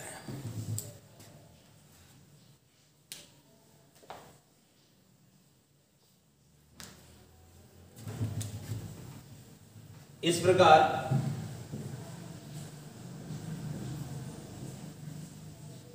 विभिन्न संयोग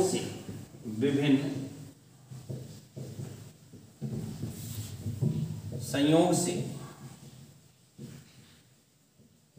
कुल 64 कोडोन प्राप्त होते हैं। 64 कोडोन प्राप्त होते हैं, ठीक है, 64 कोडोन प्राप्त। इसी में क्या कह रहा है, इसकी 4 विशेषताएं लिखो। तो भैया विशेषताएं हेडिंग डालेंगे, क्या डालेंगे हेडिंग, विशेषताएं, उल्टा हो गया सॉरी, विशेषताएं। नंबर 1, कोड कॉमा रहित होता है। कोड कॉमा रहित होता है, मतलब जैसे कोड लिखते हैं, जैसे AUG आया तो यहां पर कॉमा नहीं लगाया जाए, ये कॉमा नहीं होगा, इसीलिए कहते हैं कोड कॉमा रहित होता है। नंबर 2, कोड त्रिक होता है। त्रिक होने का मतलब है 3-3 के समूह होते हैं, है ना। नंबर 3, कोड उपह्रासित होता है।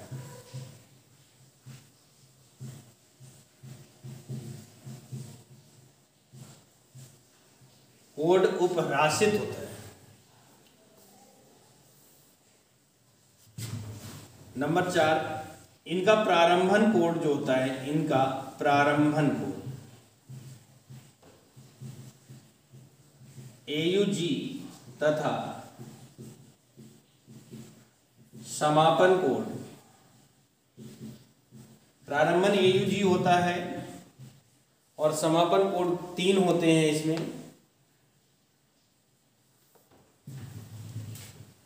UAA, UAG और UGA। प्रारंभन कोड 3 होते हैं और प्रारंभन कोड 1 होता है और समापन कोड 3 होते हैं। तो इस तरह से हमारी 4 विशेषताएं कंप्लीट हो गई और ये हमारा क्वेश्चन कंप्लीट हो गया। आगे हम लोग चलते हैं।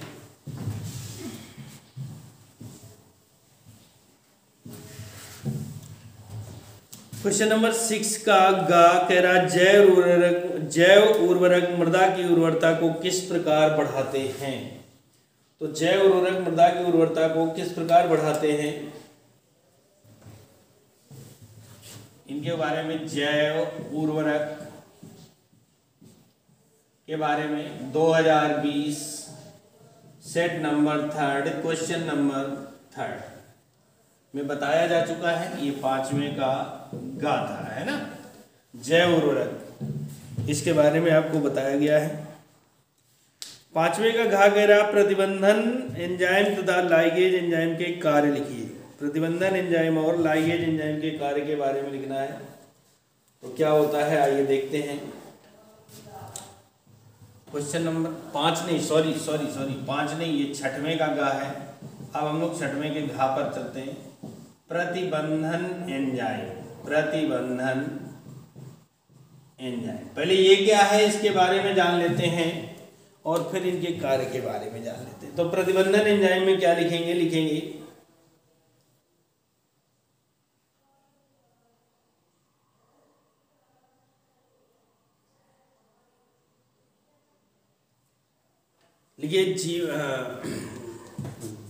जीवाणु ई कोलाई, जीवाणु ई कोलाई ऐसे लिखेंगे। ई कोलाई से वर्ष 1963 में 2 एंजाइम पृथक किए गए, 2 एंजाइम पृथक किए गए जो ई कोलाई में जीवाणु भोजी की वृद्धि को, ई कोलाई में जीवाणु भोजी की वृद्धि को रोकते हैं। कौन कौन से हैं 2 एंजाइम, कौन कौन से? एक है एक्सोन्यूक्लिएज और दूसरा है एंडोन्यूक्लिएज। एक्सोन्यूक्लिएज और एंडोन्यूक्लिएज, ये 2 एंजाइम प्राप्त किए गए थे। अब इनके कार्य लिखना है, ठीक है ना। क्या लिखना है, कार्य। नंबर 1 पर लिखेंगे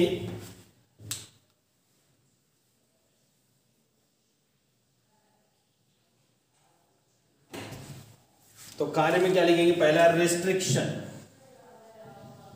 रेस्ट्रिक्शन, इसलिए आगे इसी के लिए लिखेंगे, हम बोलेंगे रेस्ट्रिक्शन इसलिए क्योंकि यह विषाणुओं के डीएनए को काटकर इनकी वृद्धि एवं गुणन को रोकता है, इनकी वृद्धि एवं गुणन को रोकता है। नंबर 2 न्यूक्लिएज इसलिए, उसी के आगे लिखेंगे न्यूक्लिएज इसलिए क्योंकि यह डीएनए का विघटन करता है। न्यूक्लिएज इसलिए क्योंकि यह डीएनए का विघटन करता है।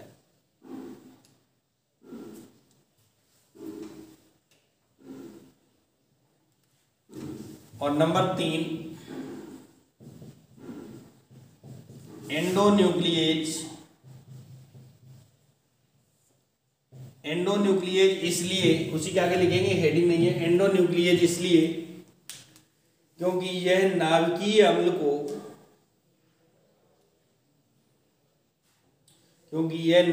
अम्ल को सिरों की ओर से नहीं बल्कि बीच से काटता है,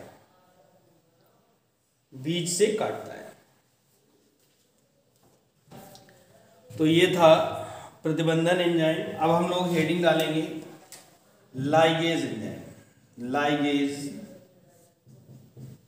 एंजाइम। प्रतिबंधन एंजाइम को एक चीज और कहते हैं, इसे डीएनए का रासायनिक चाकू भी कहते हैं। प्रतिबंधन एंजाइम को डीएनए का रासायनिक चाकू भी कहते हैं, और लाइगेज को डीएनए का गम यानी गोंद कहते हैं, क्योंकि ये जोड़ने का काम करता है।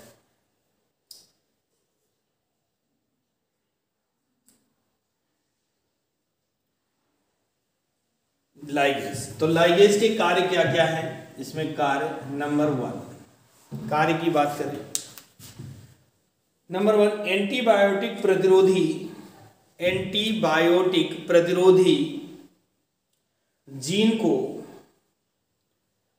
को प्लाज्मिड से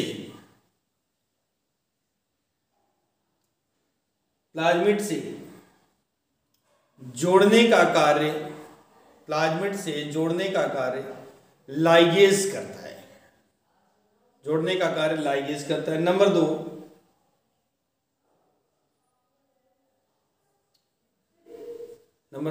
यह डीएनए के कटे हुए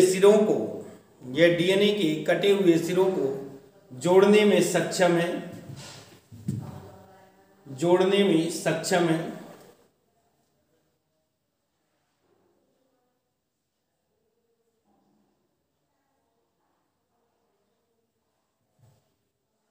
नंबर 3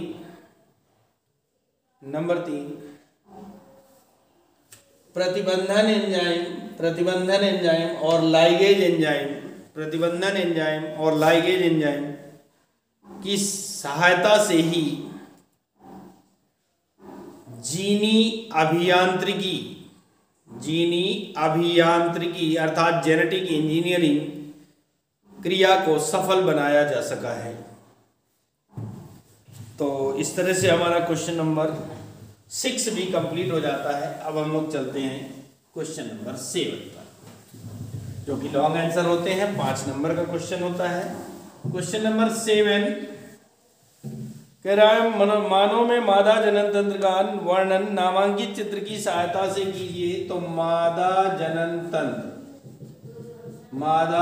तंत्र का वर्णन आपको सेट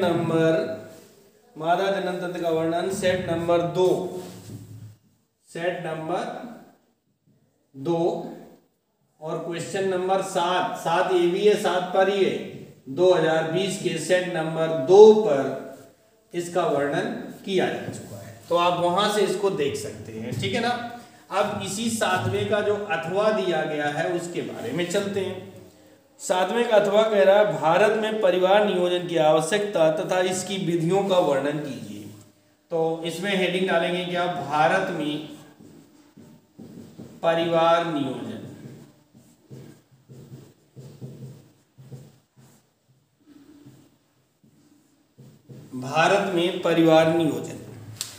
तो भैया भारत में परिवार नियोजन की बात करें तो क्या होता है? परिवार नियोजन का मतलब क्या होता है? देखिए, आप लोगों ने सुना है छोटा परिवार सुखी परिवार, है ना, क्योंकि हम सारी आवश्यकताओं को, बच्चों को पढ़ाना लिखाना, इन सब चीज़ों को पूरा नहीं कर पाते, इसलिए परिवार नियोजन की आवश्यकता होती है। तो क्या होगा कि निरंतर बढ़ती हुई जनसंख्या, क्या लिख सकते हैं यहाँ पर? निरंतर बढ़ती हुई जनसंख्या पर प्रतिबंध लगाना यानी रोक लगाना परिवार नियोजन कहलाता है।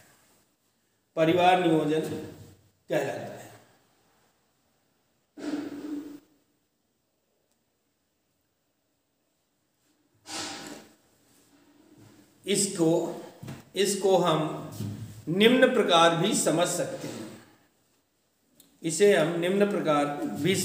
हैं। फायदे क्या है? नंबर 1 पर हेडिंग डालेंगे, छोटा परिवार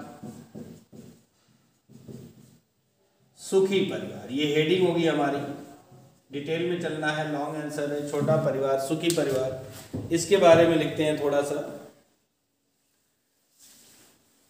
प्रत्येक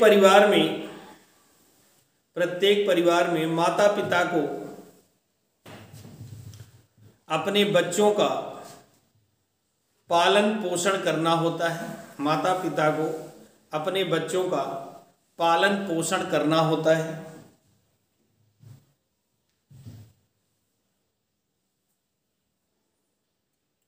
अर्थात बच्चों के लिए बच्चों के लिए उचित आवास, भोजन, स्वास्थ्य, शिक्षा,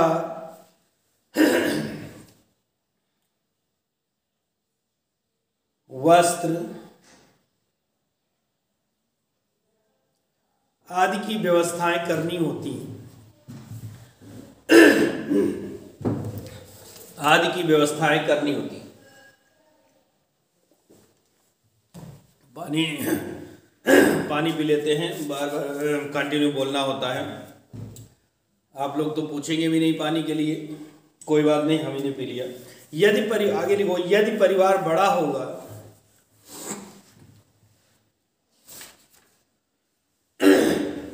तो ये सारी सुविधाएं उपलब्ध नहीं हो पाएंगी, उपलब्ध नहीं हो पाएंगी। नंबर 2 पर आते हैं।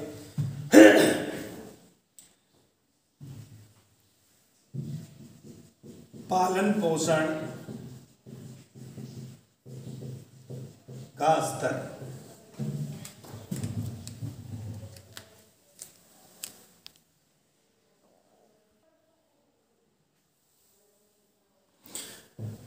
तो भारत में परिवार नियोजन की जो आवश्यकता है वो दूसरा, पहला पॉइंट हो चुका। नंबर 2 की बात करते हैं। इसमें लिखिएगा, प्रत्येक व्यक्ति का व्यक्तित्व अलग होता है जो उनके पालन पोषण पर निर्भर करता है।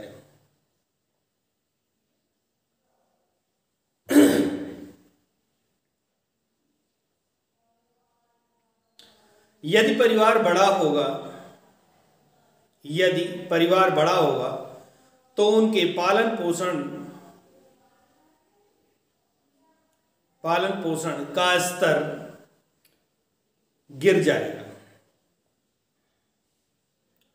फलस्वरूप अच्छे व्यक्तित्व का विकास नहीं हो पाता, जिसके लिए सरकार ने हम दो हमारे दो का नारा दिया। हम दो हमारे दो, आपने देखा होगा, नारा दिया, दीवालों में, स्कूलों में, हर जगह लिखा होता है, जिसका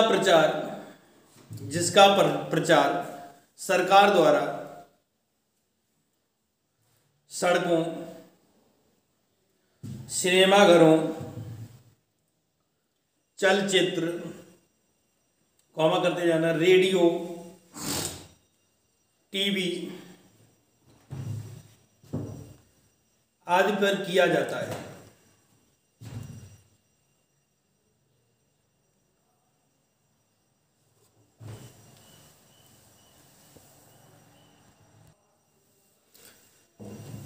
तो ये थी भैया हमारे परिवार नियोजन की आवश्यकता। अब हम लोग आगे चलने वाले हैं।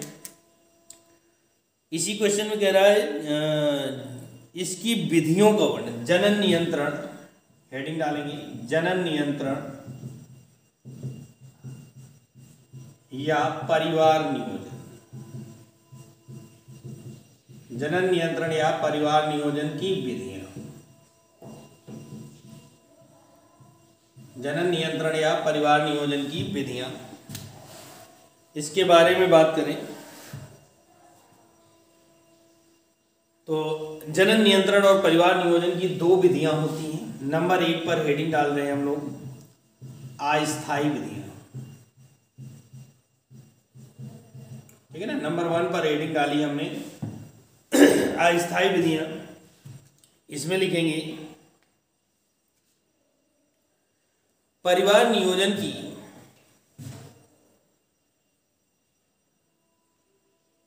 प्रमुख अस्थायी विधियां निम्नलिखित हैं। परिवार नियोजन की प्रमुख अस्थायी विधियां निम्नलिखित हैं। नंबर 1 पर हेडिंग डालेंगे शुक्राणुनाशन। शुक्राणुनाशन, यानी कुछ दवाइयाँ कुछ विधियाँ ऐसी होती हैं जिससे शुक्राणु का नाश कर दिया जाए, नष्ट कर दिया जाए, तो उसका निषेचन नहीं होगा। जब निषेचन नहीं होगा तो अनचाही संतान भी पैदा नहीं होगी। इसलिए इस पदार्थ को यौन संबंधों से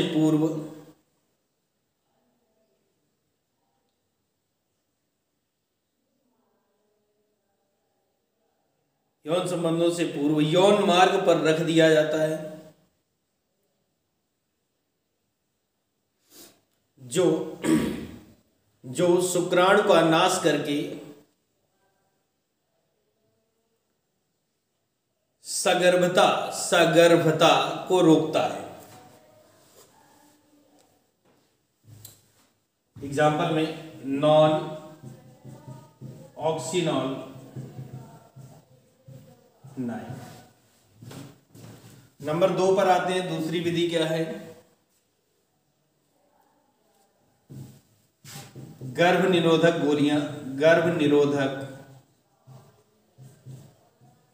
गोलियां, ये टीबी वगैरह में प्रचार चलता रहता है, मालाडी, पल्स, सहेली, इस नाम से।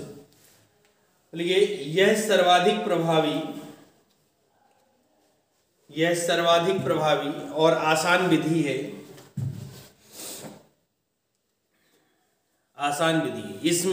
इनमें एस्ट्रोजन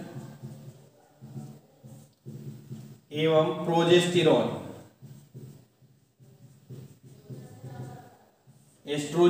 प्रोजेस्टेरॉन हार्मोन्स पाए जाते हैं,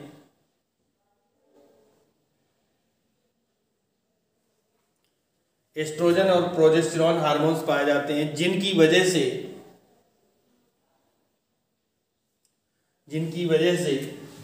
FSH व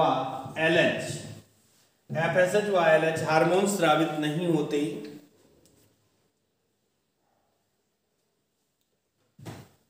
FSH और LH स्रावित नहीं होते, फलस्वरूप अंडोत्सर्ग नहीं होता है। तो जब फुल स्टॉप, जब अंडा नहीं आएगा तो निषेचन नहीं होगा तो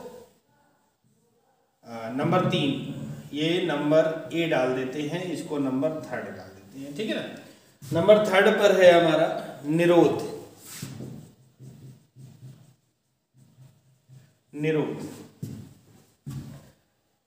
देखो यह सर्वाधिक लोकप्रिय विधि है, जिसका प्रयोग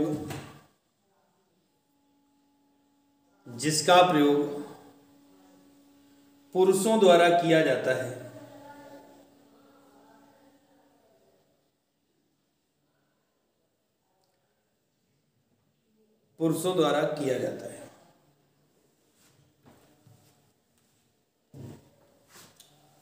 नंबर 4 सर्विकल टोपी।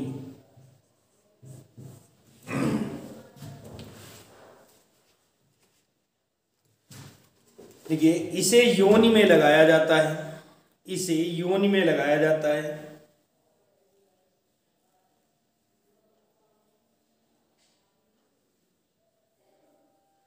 जो शुक्राणु और अंडाणु के निषेचन को, या यूं कहते शुक्राणु और अंडाणु के मिलन को रोकती है और अनचाहे गर्भ से बचा जा सकता है।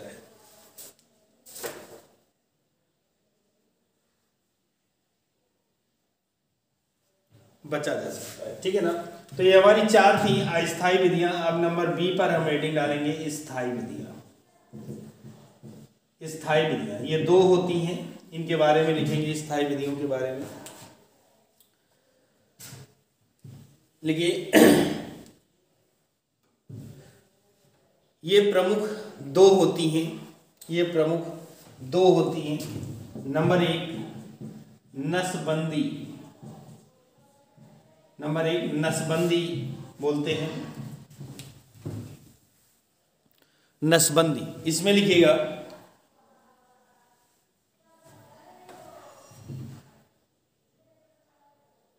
इस क्रिया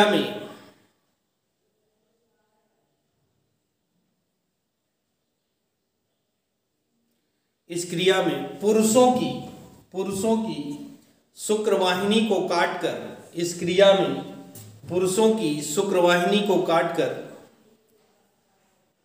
गांठ लगा दी जाती है। कैसे होता है आइए देखते हैं। वृषण होते हैं, ये पेनिस हो जाता है और यहां से शुक्रवाहिनी निकलती है ऐसे। तो क्या किया जाता है, इस शुक्रवाहिनी को काट दिया जाता है यहाँ से, और यहाँ पर गांठ और यहाँ पर गांठ लगा दी। तो इस तरह से गांठ लगा दी जाती है, और जब गांठ लग जाएगी तो शुक्राणु बाहर नहीं जाएगा, और बाहर नहीं जाएगा तो अंडाणु का निषेचन नहीं होगा। आइए देखते हैं, आगे लिखिएगा। इस क्रिया में पुरुषों की शुक्रवाहिनी को काटकर गांठ लगा दी जाती है, जिससे शुक्राणु बाहर नहीं निकल पाते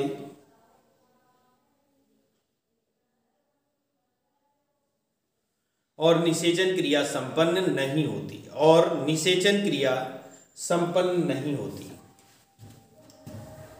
आगे लिखिए। इसे वैसेक्टोमी नसबंदी को वैसेक्टोमी भी कहा जाता है, वैसेक्टोमी भी कहते हैं।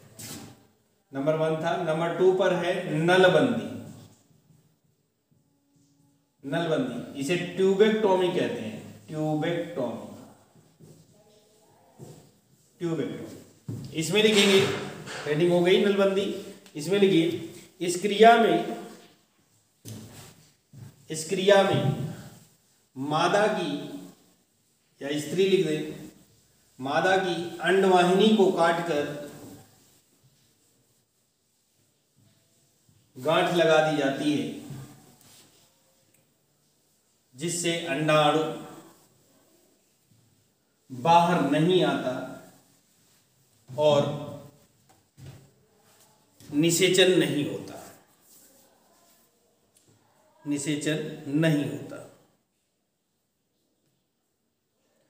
और जब ये नहीं होगा, निषेचन नहीं होगा, तो अनचाही संतान भी उत्पन्न नहीं होगी।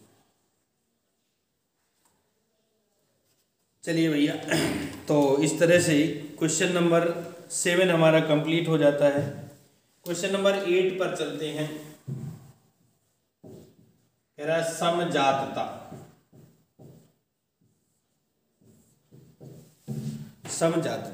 तथा समरूपता।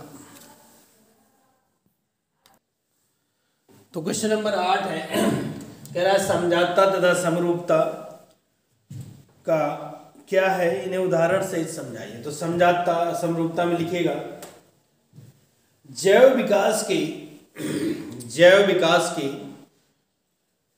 तुलनात्मक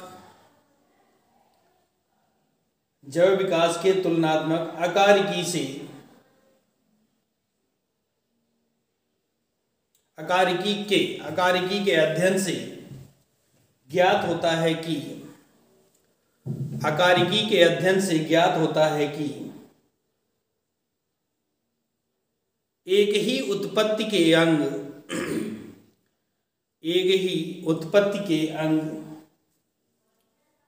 भिन्न भिन्न जंतुओं में आवश्यकतानुसार भिन्न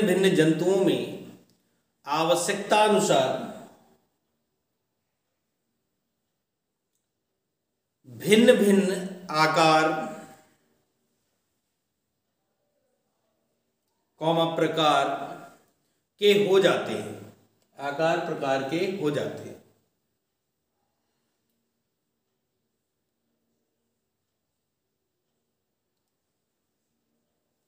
इसे समजातता कहते हैं। पैराग्राफ चेंज करें, नई लाइन से लिखिएगा। जबकि अनेक जंतुओं में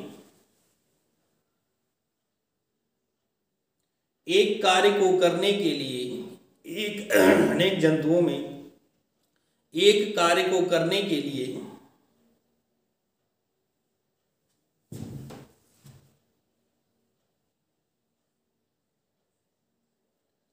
के लिए विकसित विभिन्न प्रकार की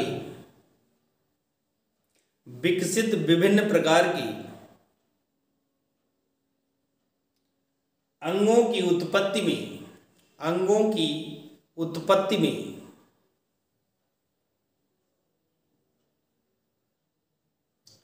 समानता होती है, उत्पत्ति में समानता होती है,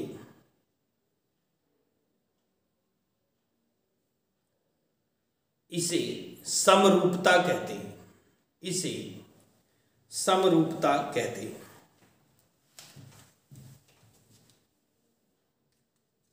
समरूपता कहते हैं। उदाहरण के लिए नंबर 1 पर एग्जाम्पल हेडिंग डालते हैं समजात अंग। सम माने समान, जात माने उत्पन्न और अंग माने अंग, यानी जो समान प्रकार से उत्पन्न हो। तो इसमें आगे क्या लिखेंगे, ये हेडिंग हो गई। एग्जाम्पल पर नंबर 1 उत्पत्ति लिखिएगा, उत्पत्ति रचना, उत्पत्ति कॉमा रचना में समान, उत्पत्ति कॉमा रचना में समान तथा कार्य में भिन्न भिन्न अंगों को समजात अंग कहते हैं। कार्य में भिन्न भिन्न अंगों को समजात अंग कहते हैं। जैसे मनुष्य के हाथ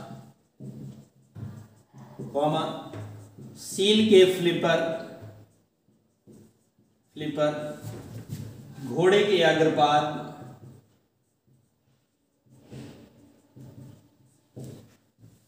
मनुष्य के हाथ, सील के फ्लिपर, घोड़े के अग्रपाद, पक्षी के पंख, है ना, ये हो गया।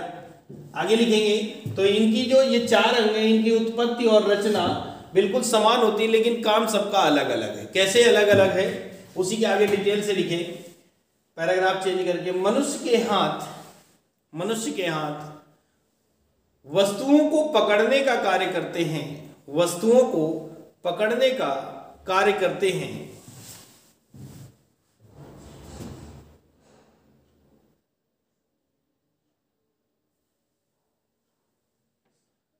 कॉमा सील के फ्लिपर तैरने का काम करते हैं, तैरने का कार्य करते हैं। कॉमा घोड़े के अग्रपाद दौड़ने का कार्य करते हैं, दौड़ने का कार्य करते हैं।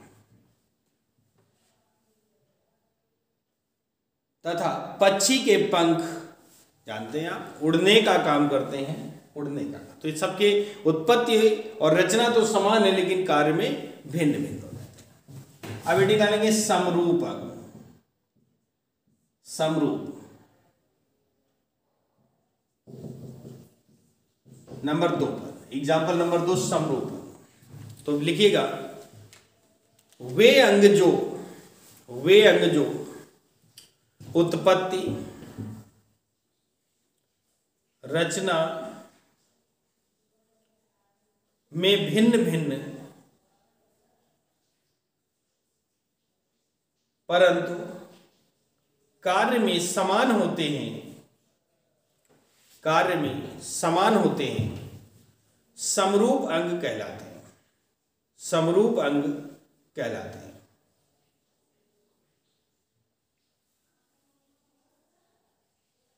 जैसे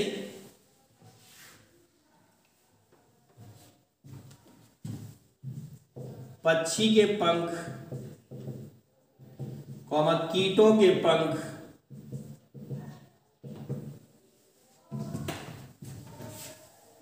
पक्षी के पंख,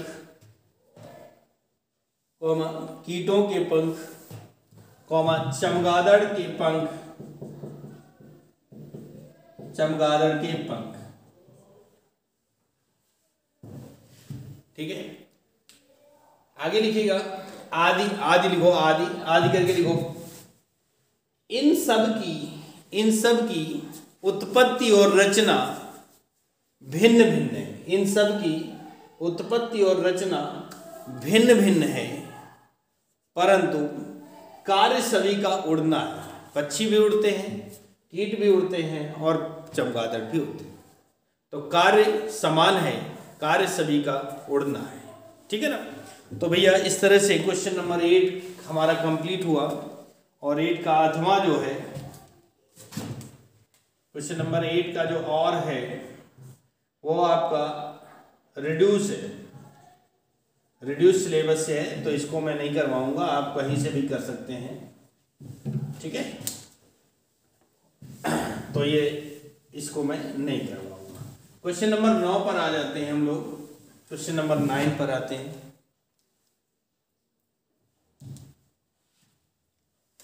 क्वेश्चन नंबर 9 कह रहा है फास्फोरस चक्र के बारे में पूछ रहा है, फास्फोरस चक्र के बारे में। तो इसमें भैया आपकी नोटबुक या टेक्स्ट बुक, नोटबुक या टेक्स्ट बुक में इसका आंसर दिया होगा, वहां से आप लोग चक्र बना होगा उसको वर्णन कर सकते हैं। 9 का अथवा हम लोग चलते हैं। कह रहा है वन्य जीवन, भारत में वन्य प्राणियों पर निबंध। तो हेडिंग डाल देंगे वन्य प्राणियों पर, पूरा ही डाल दो भैया, भारत में वन्य प्राणियों पर निबंध।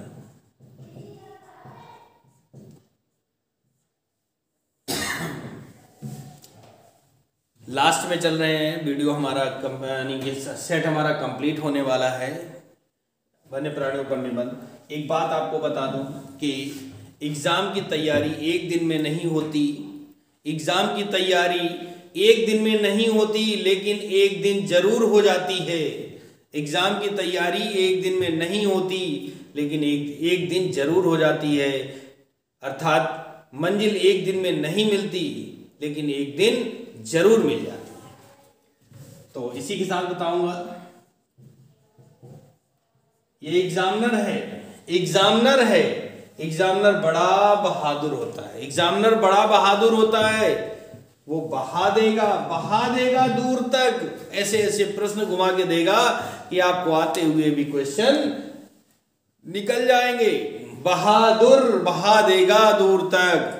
लेकिन अगर आप बन गए जंग बहादुर, आप बन गए जंग बहादुर, तो आप भी उस पर विजय पा सकते हैं। लेकिन ये विजय जैसा मैंने बताया एक दिन में नहीं मिलेगी, लेकिन एक दिन जरूर मिल जाएगी।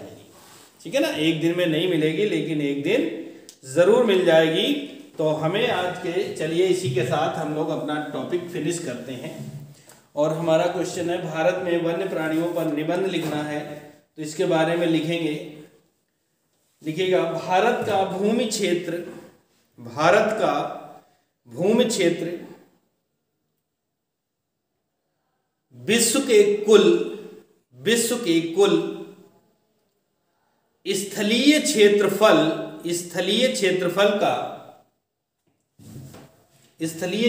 का मात्र 2.4% है।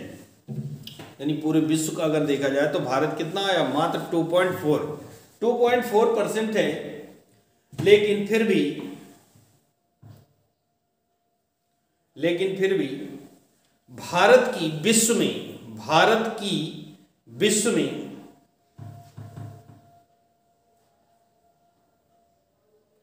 जैव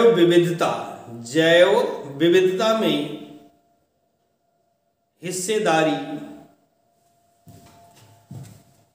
8.1% है, 8.1% है। स्पष्ट है कि भारत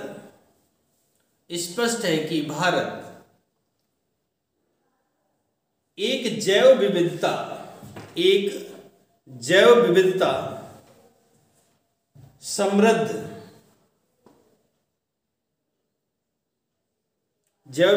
समृद्ध देश है।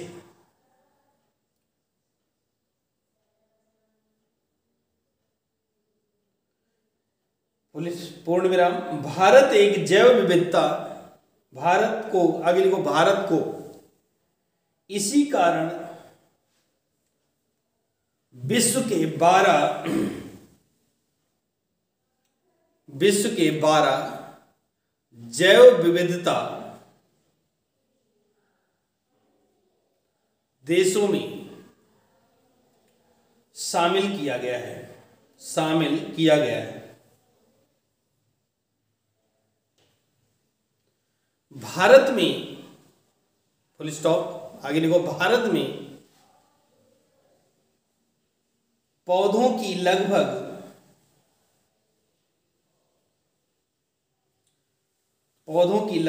45,000 45,000 45,000 यानी 45,000 45,000 जातियां पाई जाती हैं तथा इनसे लगभग दोगुनी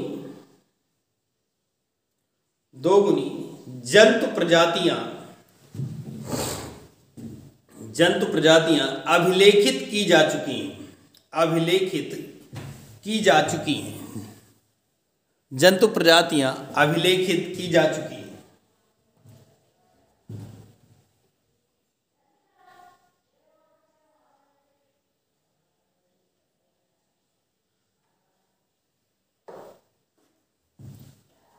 आगे लिखिए,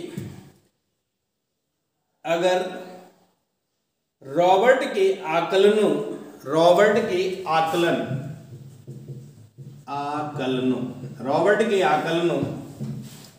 को भारतवर्ष के परिप्रेक्ष्य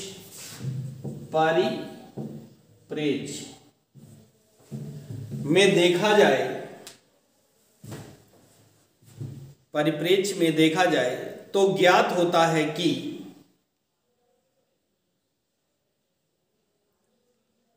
भारत में पौधों की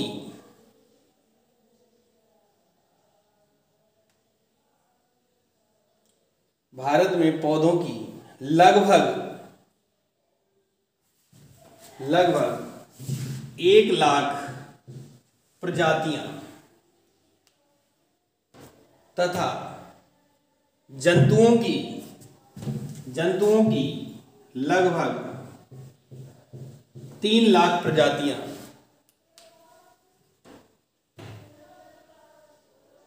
प्रजातियों की खोज बाकी है। यानी 45,000 और उसका दोगुना मिल चुकी हैं, अभी भी कह रहा है 1,00,000 पौधों की जातियां और 3,00,000 जंतुओं की जातियों को खोजा जाना बाकी है। पैराग्राफ चेंज करो, नई लाइन से लिखो, भारत के प्रमुख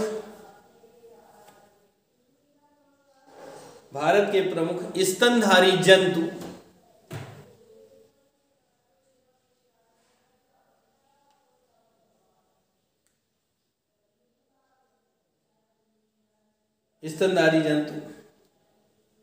बाघ,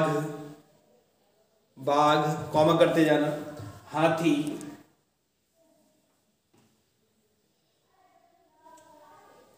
जंगली गधा, एंटीलोप, काला हिरन, भारतीय बाइसन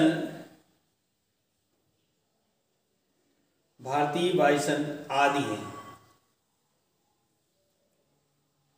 फिर नई लाइन से लिखो, पैराग्राफ बनाते हुए, प्रमुख पक्षी जैसे मोर,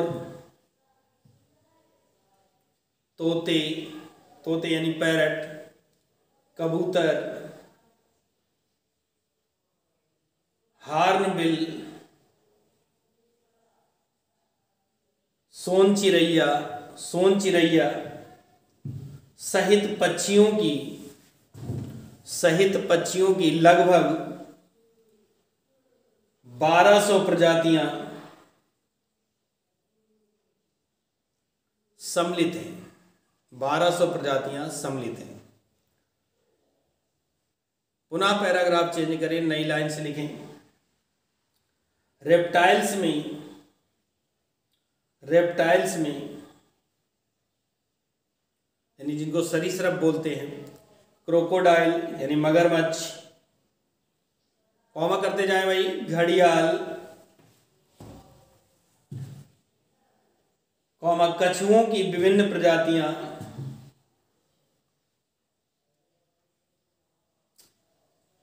कॉमा विषहीन एवं विषधारी सर्पों की अनेक प्रजातियां पाई जाती हैं।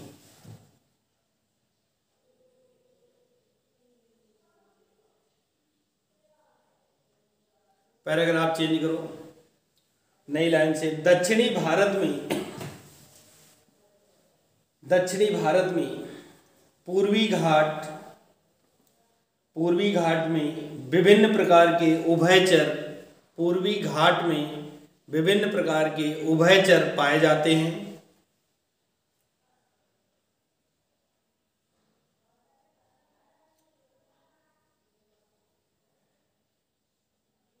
पैराग्राफ चेंज करो, नई लाइन से लिखो। मछलियों में रोहू, मृणाल,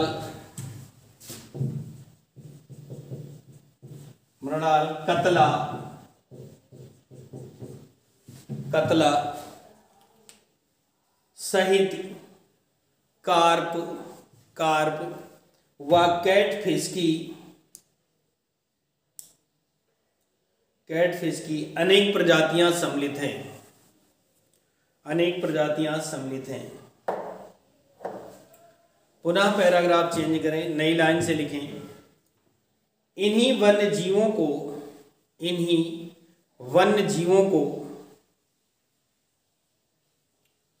दृष्टिगत रखते हुए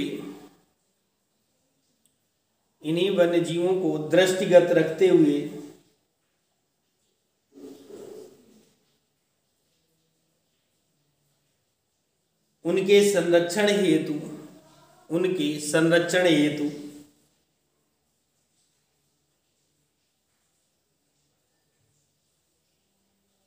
विभिन्न उपाय किए जाते हैं, जैसे tiger project, comma elephant project,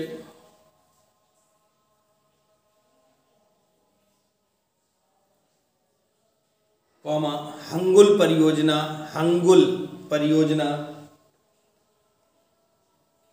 comma crocodile परियोजना,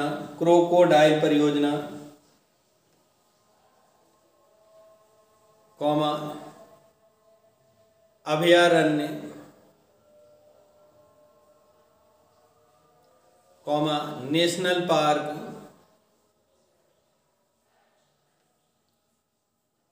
आदि परियोजनाएं सफलतापूर्वक